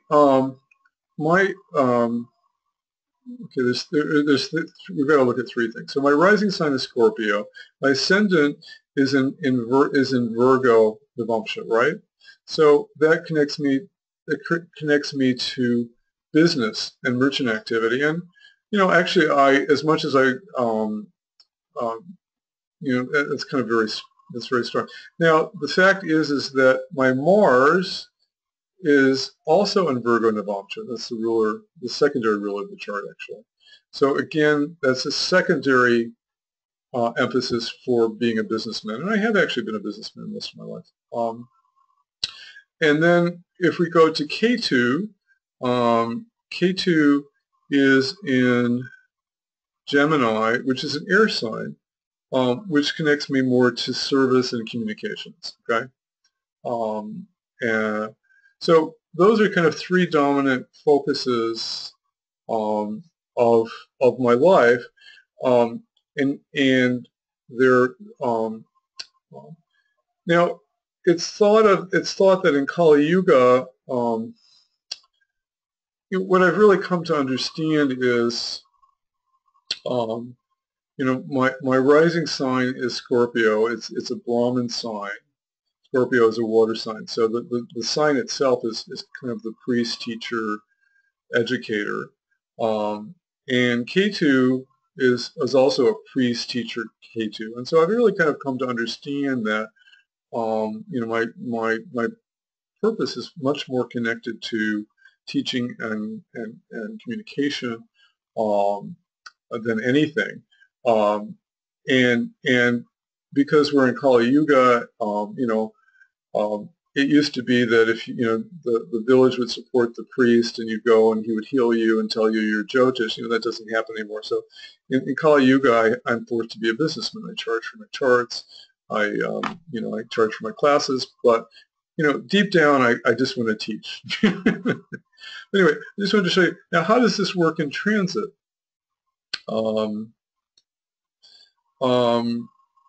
other thing we can look at, which I didn't get to, is that we can look at the Atmakarika Pada, which is also, in my case, is Gemini. So that also brings in this whole idea that my life has always been about service. And the Aruda Lagna Pada, which actually I've never even looked at, is, I realize it's 7 degrees.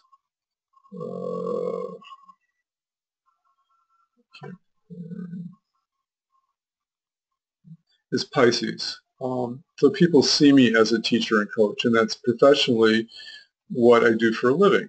I'm a newsletter writer.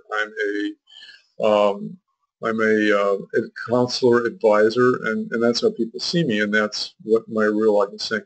So play with this.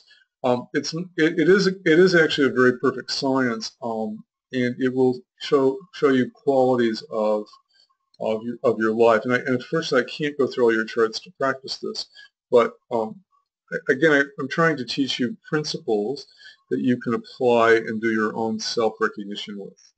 And then you can ask me questions, and I'll say. But anyway, the bottom line, our life is often a mixture in Kali Yuga, but we still can get a lot of insights into life from these nakshatra padas. So what do we do with these padas in transit? This is something I've been playing with more recently. Watch the transits of the Ascendant Lord through the various padas and what desires and energies come up. So, and sometimes these transits are very slow.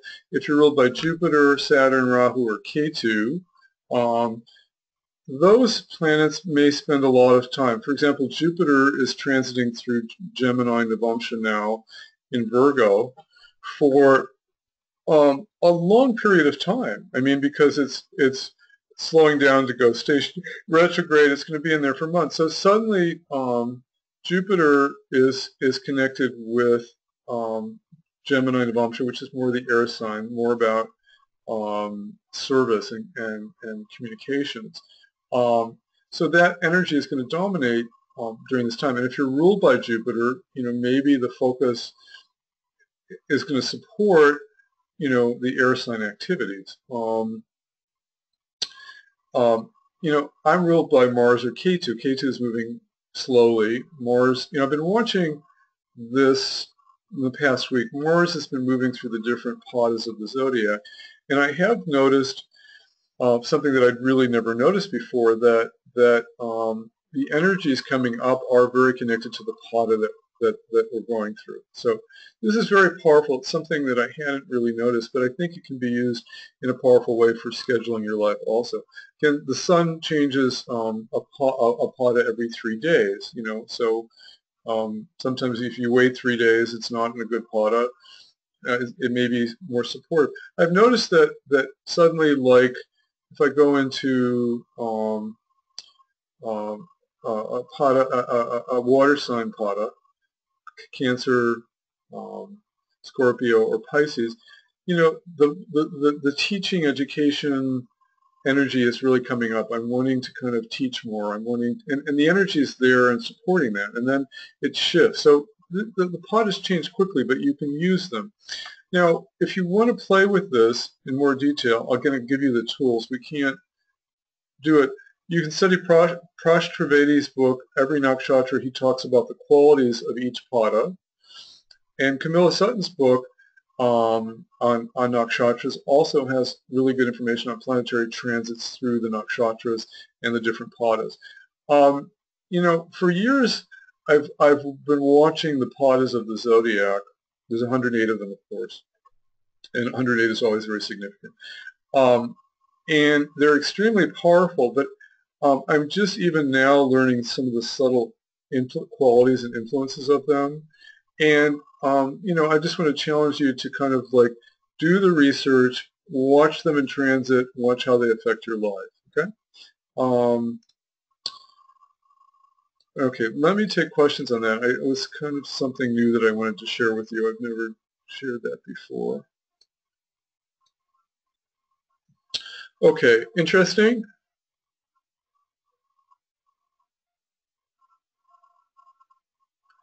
Veena, Hey, Barry. So quick question. So this is when you look for the transit through the padas, it's mostly for the ascendant lord, yeah, or like you also look like for the moon, or I mean, you mentioned Atma Karaka, for example. right. Those are different. I would start, and this is what we have to focus on now. I'm kind of keep giving you all these building blocks, but now I have to show you, like, I have to put it all together. But yeah, I would start with the ascendant lord. And then I would look at the Atmakaraka, and then those are the two that I would focus on. Okay, thanks. And Veena, I'm really happy that you think all the days of your week are good, so maybe you have a really strong chart. Maybe you've just gotten through it. Really optimistic. That's great. No, that's great. I mean, I don't think you should be tied down to it. I'm just actually trying to show you subtle principles. I've watched this for 25 years, and I'm just, I get it now. If I schedule something, really important on a Monday, I may bring success. It's my ninth house ruler, but, I'm going to have a pretty emotionally dragged day. Okay. Padas. Okay, so let's get to the main. Believe it or not, I'm just getting to the main portion of this talk. But hopefully you've enjoyed what we've covered. Okay.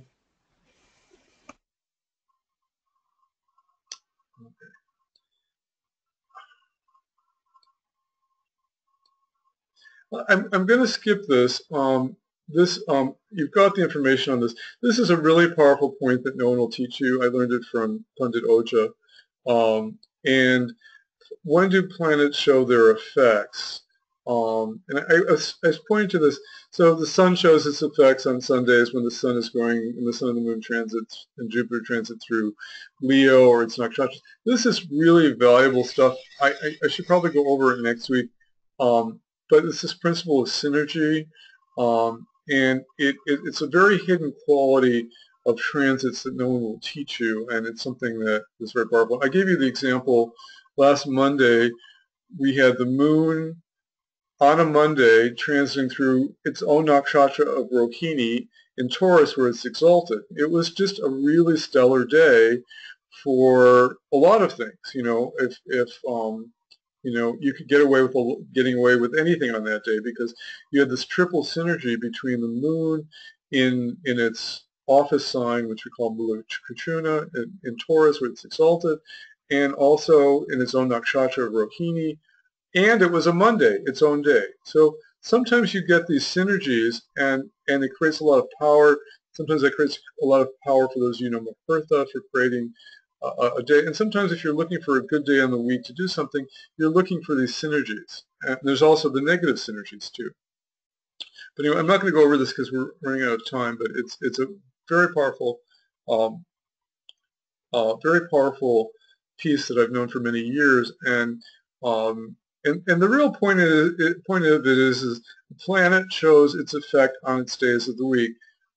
So, for example, let's say Venus is really afflicted that week, and you're really worried about it. Well, you really only need to worry about it on Friday because that's the day it rules.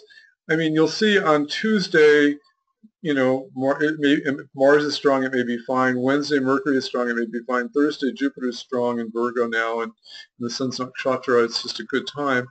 Friday, Venus is afflicted by K2 or something. Not a great day to plan anything. You know, that's really important. Not a great day to take a new girl out on a date. You know, uh, but that's the principle that you should really learn here is that if the planet's weak or strong in transit, it shows its effect on its days of the week, or all these other subtle things. It's very powerful. This is, you know, no one will teach you this. Start watching it, but I don't want to spend hours on it. I just went through this. Okay, this was the main point of my talk today, which I can't believe I'm just getting to at 3:40. But we have next week too, so don't worry. So the transit that you should watch the most, and you probably know this. I mean, I put out all this stuff about transits. The only transits that you know, there's too much information. The transits you should pay attention to are, one, the transits of your dasha lord. Okay, so if you're in a Rahu period, I'm in a Rahu period. You know, I have to be watching the transits of Rahu most.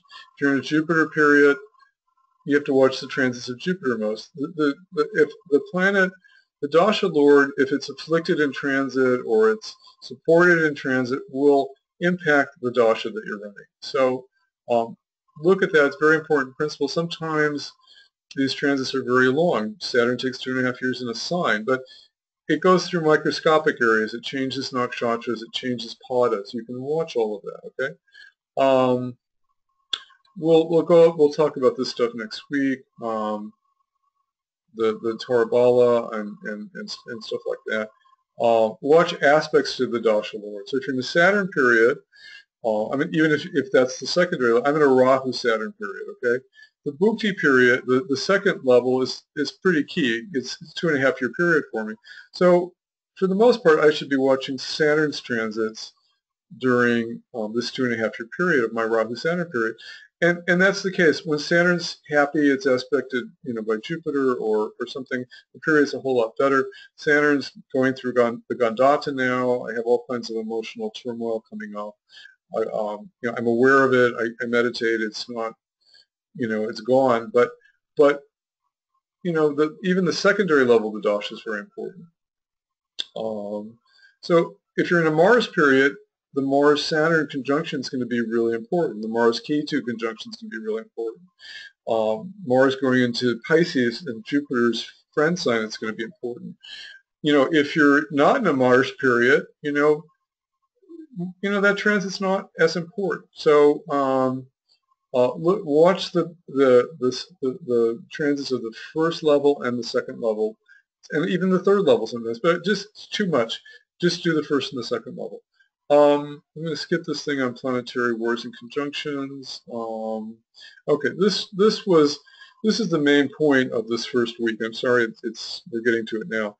We want to look at the transits of the lagna of the chart ruler. You can time just about everything that's going to happen in your life for a whole year from this slide. So most people. Some people know this rule, some people don't. But you know, no matter what dasha is running, the areas of life that's going to be the focal point for timing are going to be connected by the ruler of the chart going through the various houses. Okay. Transits through the first house. First house is about strength, confidence, status, good health, if not afflicted. So let's say, again, I'm going to have to use, I'm going to use my chart just because I can do this quickly. So I'm ruled by Mars and K2. So for the most part, I'm looking at my Mars transits. I mean, K2 moves pretty slowly. It's an Aquarius, so it is bringing up a slow transit for a year and a half through fourth house issues around, but the most part, Mars is my primary chart ruler. So when Mars was in Scorpio, it's dealing with status, with health issues. When you know, because Saturn was in there this whole time, you know, it brought more frustration, more anger up. It brought up health issues. But it didn't, because Mars was in its own sign, it's actually Saturn that was more of a problem. Mars moved into the second house. What did it do? It brings up issues around family, around speech, around saving money, around early childhood. Those are second house issues. Mars goes into the third house. Third house governs courage. It governs younger brothers. During Mars transit through Capricorn, funnily enough, I see my brother once a year. Mars went into Capricorn. I was visiting my younger brother. I didn't plan it. He came in from Israel to Chicago. I went to see him. If I needed to plan ahead, I would have guessed that Mars going through my third house or aspect in my third house is to bring up stuff around brothers, and it did. Okay. Mars going, what's going on in my third house? Well, I've got natal Venus. So when Mars gets within a couple degrees of my natal Venus, it could trigger problems around relationship or Venus, things that are connected to Venus in my chart. So look at the natal chart issues. Mars transiting through the fourth house, okay, bringing up issues around what? Mother, home, comfort, vehicles, repairs. I've got Mercury in my natal house, so I always have to worry about whenever my ascendant Lord goes through my natal chart in the fourth house, I've got to worry about problems with the car. And something did come up actually during that transit. Or I have to worry about things breaking in the house. What happened? The heat went out all month during this Mars transit. We have this these radiant heat flooring, and they can't seem to find the problem with the house. And what else is going on in transit here? K2 is transiting, is in the fourth house now in Aquarius, and it's a hidden problem. People can't seem to find this problem with our radiant heat flooring, and they've come 3 times and they replace parts and it still doesn't work. It's the type of stuff you can predict, you know.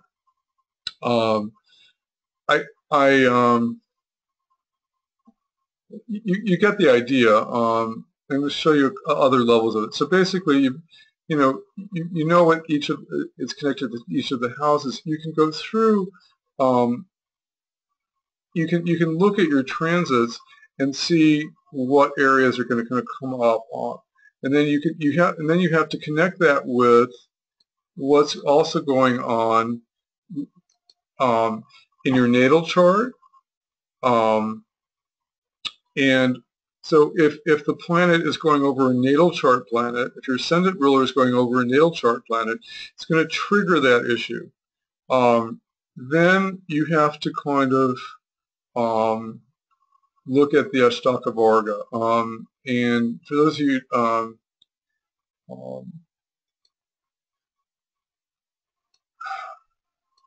okay. So let me ask you how many people have sent. I know a lot of you have a lot of advanced Jyotish studies. How many people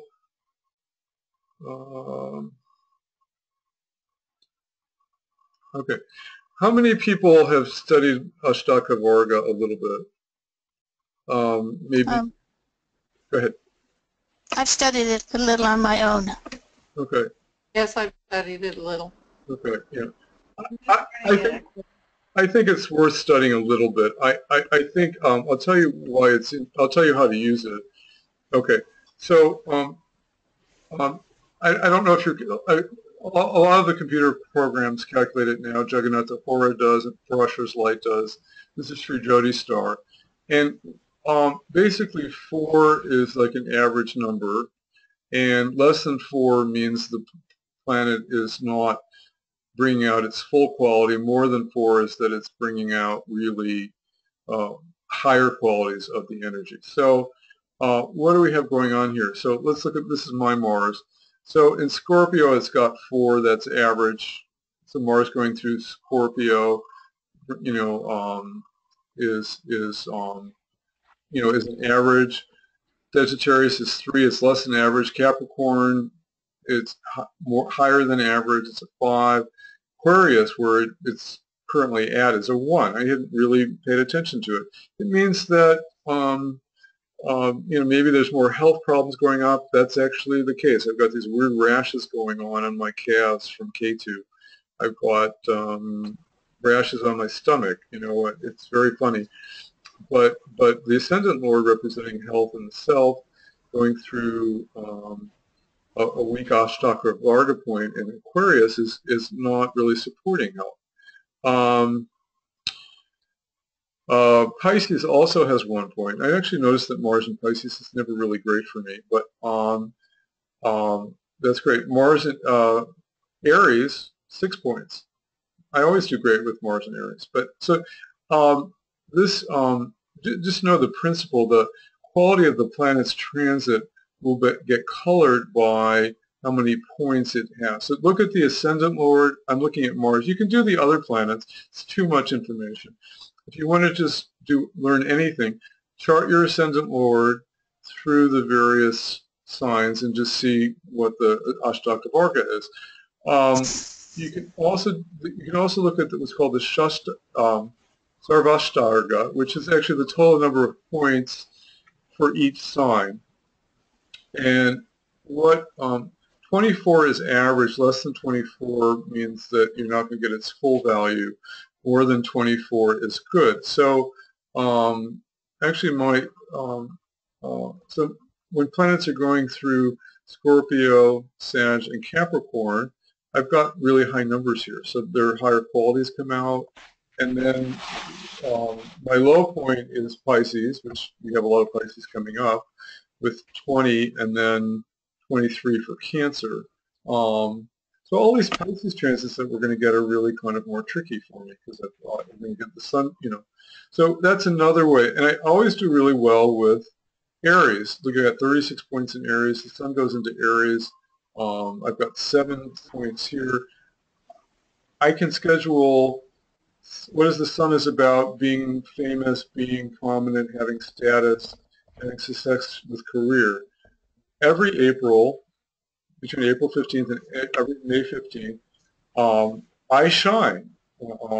I've got all these Bindu points in Aries, and they come out in April. And so if you're trying to time something in your life, look to see where your Bindu points are coming, okay? This could require a 2-hour talk. I wanted to just show you the simplest, most basic parts of it. I don't use Ashtaka Varga very much.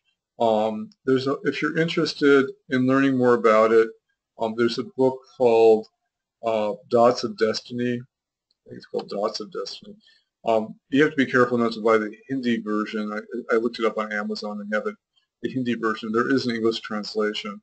There are other books on it. There's some people that have really mastered it, and there are people that will teach a 1-month course on it. I have not. I've been doing judges for 30 years, and I don't find it that useful except for how I showed you to use it. So I think it's something to pay a little bit of attention to. The way I use it is if look at your Saturn transits, okay? Saturn spends a long time in a particular sign, right? 2.5 years. I've got malefic planets. The average number that you want is 3 or higher. So I've got 4 in Scorpio, and I've got 4 in Sag. I've got 5 in Capricorn. So the only one I have to worry about is Saturn in Taurus. But most of these, my Saturn transits by Ashtaka Varga part are not that bad. So if you see 1s and 2s, then that Saturn transit may be harder for you. Same thing, Jupiter transits are a long time, right? They're a whole year. So I've got Jupiter's in Virgo now. I've got 6 points in Virgo for Jupiter. I hadn't noticed that. This Jupiter transit has been really kind to me. And it's 11th house transit of a good planet. It's got 6 points. It's 2 more than average. You know, it's helping a lot with teaching and knowledge and expansion and all the Jupiter-related things in my chart. Okay, so I just wanted to show you that. I didn't want to spend a lot of time on it. I think it's an important thing to know, but I wouldn't spend a lifetime on it. And we're running out of time. I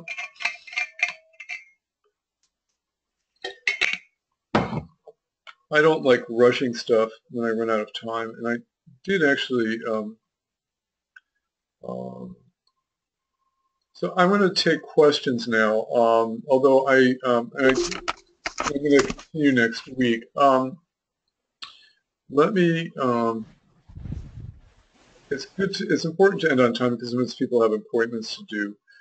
Let me just open it up for questions. Actually, I do want to end with a couple things. Hold on. Let me.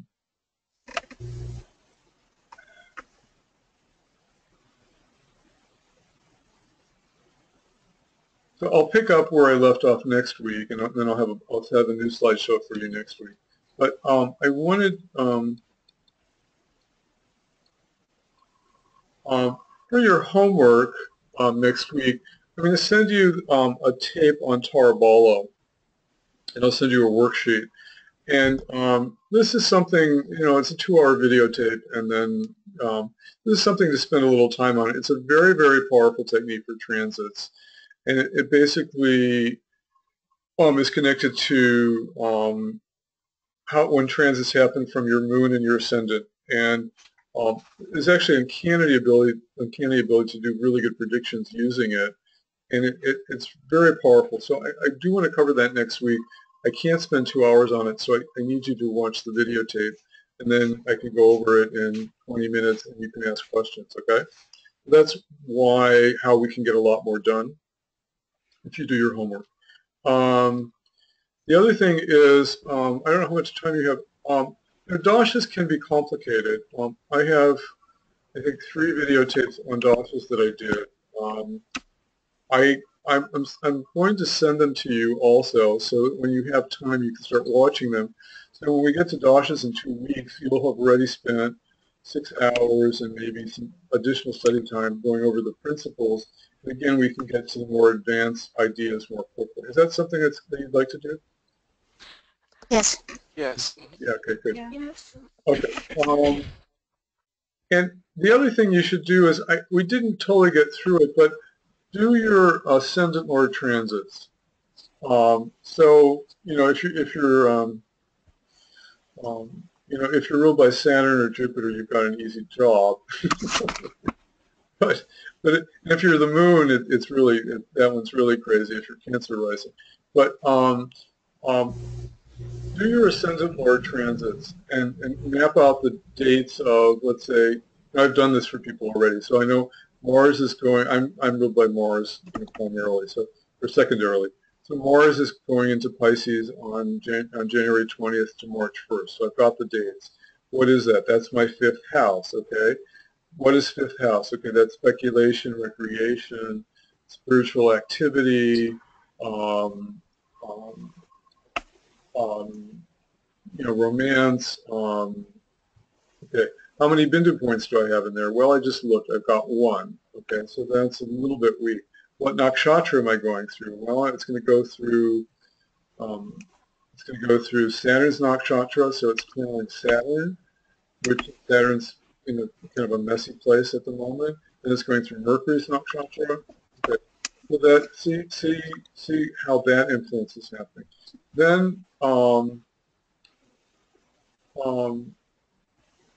so kind of chart out what your year looks like just by the transits of your ascendant lord, and then see how, and then watch it throughout the year and see how accurate it works. I mean, I've been watching this forever, and I mean, this technique, which more people know about, but the transits of the ascendant lord, really, you can do it.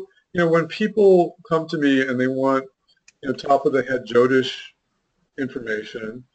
I can look at the transit of their ascendant lord, what's going over their natal chart, what's happening in their natal chart, what planets the ascendant lord's interacting with in their natal chart, what planets are going on in transit, and I can give them very accurate predictions. And they think I'm a genius, but it's very simple, So do that. The part that we didn't get to, is how the planets interact with their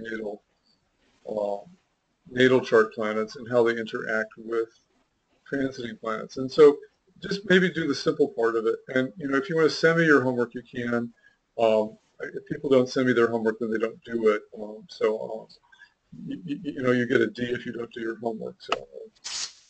So, and that's just to encourage you. I mean, this goes back to our principle. You're going to get as much out of the class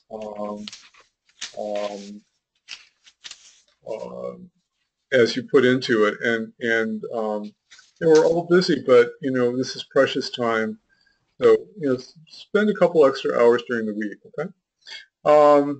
And then finally, again, my contact information. You can email me questions. And again, another shameless plug for my new course. If you like the way I teach, I'm very deep. This is a ground baking course that I'm starting next month.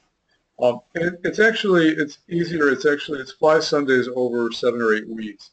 There's 2 weeks that we're taking off. I'm starting it a week after our class ends on a Sunday. Sunday's a better day for me. I'm just using my own principles. I have a lot of good energy for teaching on Sunday. So I'm doing Sundays for the next class. And I'm starting on February 12th, and we're taking 2 weeks off because I have to visit my dad, and then we have a solar eclipse on the following Sunday, and it's just way too key in my life to schedule a class. But and it'll give you some time to do it, but it'll be a very exciting class. So if you need more information about it, email me or sign up. Love to have you. I love doing this stuff. Okay, quick. I didn't unmute you. I'm sorry. Or did I unmute you? Yeah, you did. Okay.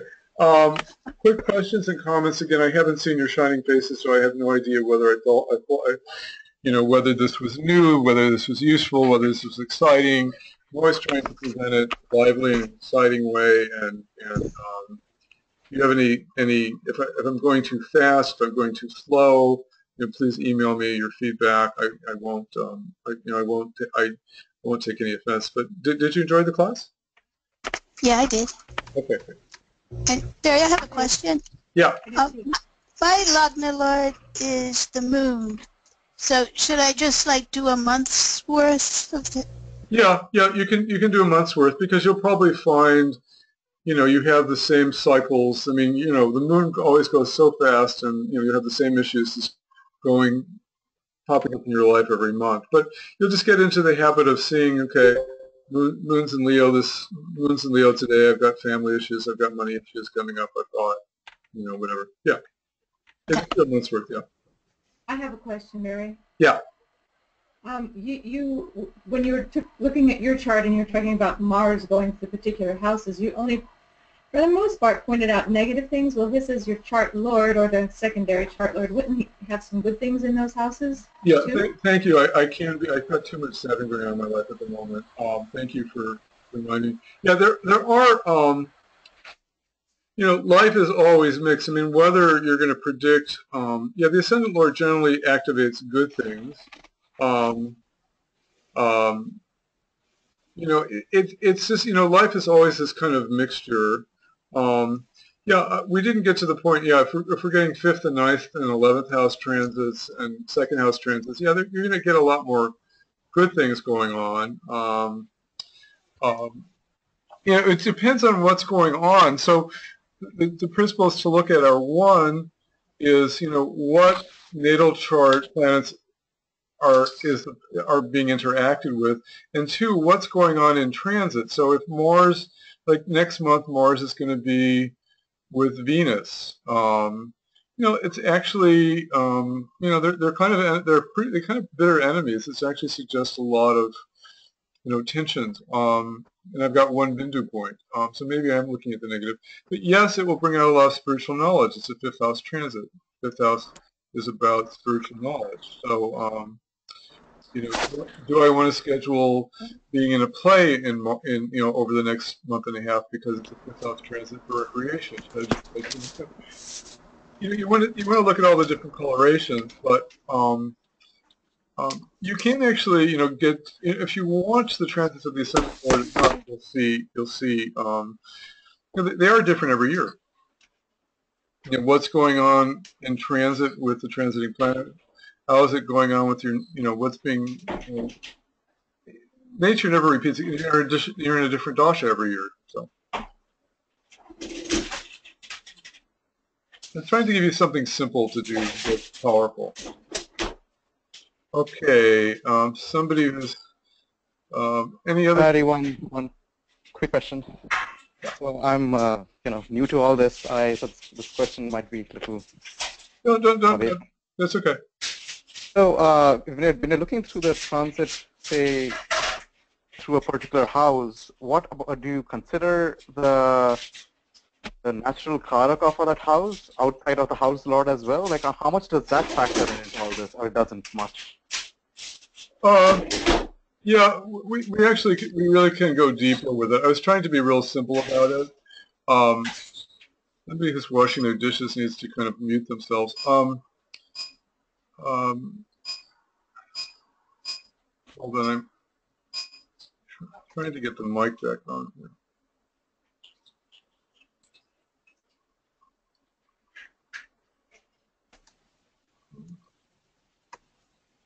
I was going to put on the webcam so you can see me again.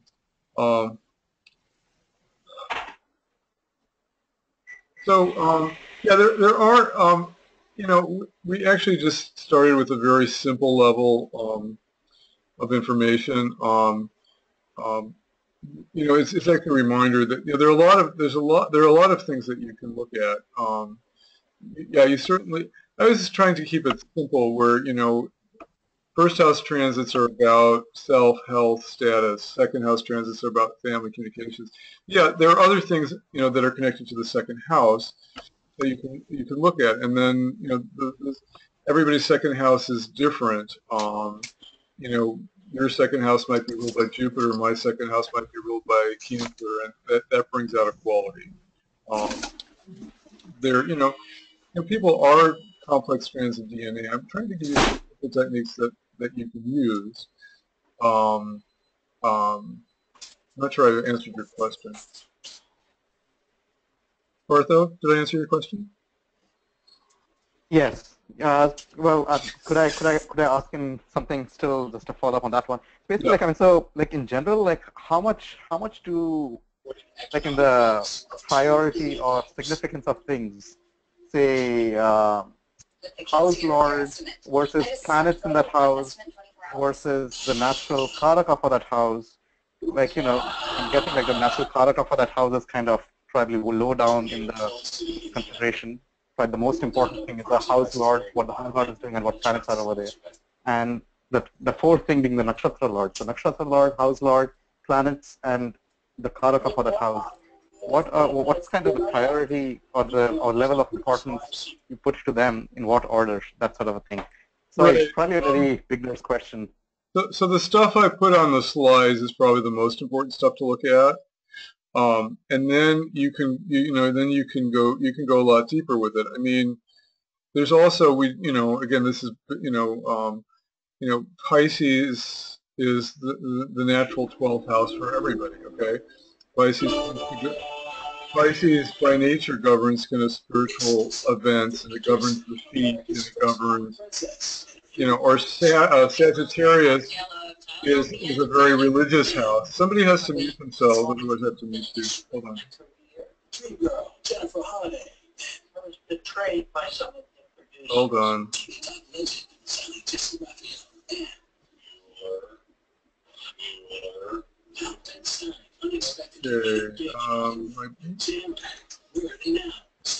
I think Barbara's microphone is coming in. Yeah, so could you guys mute yourselves, guys? I'm having trouble With finding the this mute button. transformation from a musketeer to a sex symbol in just a matter of 2 years. She made her Oprah show appearance when she was 20. We've got their TV on. You feel like you're between two worlds, the world of the girl and moving in. Okay, we got it now. So you're all muted now. Okay, so getting back to Partho's question. So there's the natural sign significations, which are called the natural house significations. So there's your specific house indications, and there's the general sign signification. So like Pisces rules, spirituality and feet and moksha and so transit. When you have an emphasis on Pisces, you're going to get some of that. In my newsletter, I was writing like Sagittarius governs hips for everybody. So Saturn going into Sagittarius, you could probably say that maybe more people are going to have hip problems over the next 2.5 years than normal, just because that's a natural signification. So there's the natural sign significations, and then there are, like you're right, there are house karaka significations that we've talked about. They all kind of blend. I mean, the stuff that I put on the sheet, I was just trying to keep it simple, is probably primary.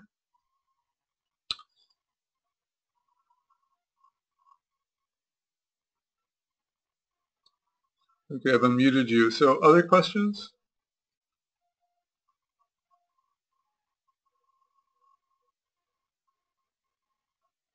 Thanks, Barry. That was great.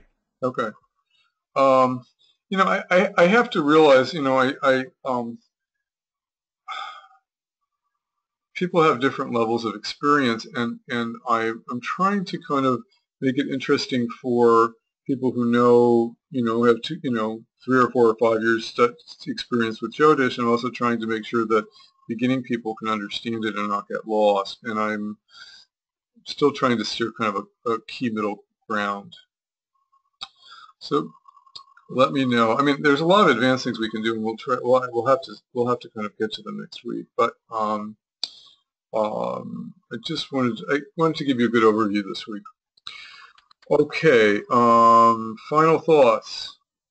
So next Saturday, 2 o'clock, you've got your homework, and I'll send you some more videotapes to watch, and I'll send you, and you can keep studying. Okay, guys. And you can personally email me any feedback or any questions, and I'll do my best to get back to you. Okay, have a great week. Bye. Right. Bye.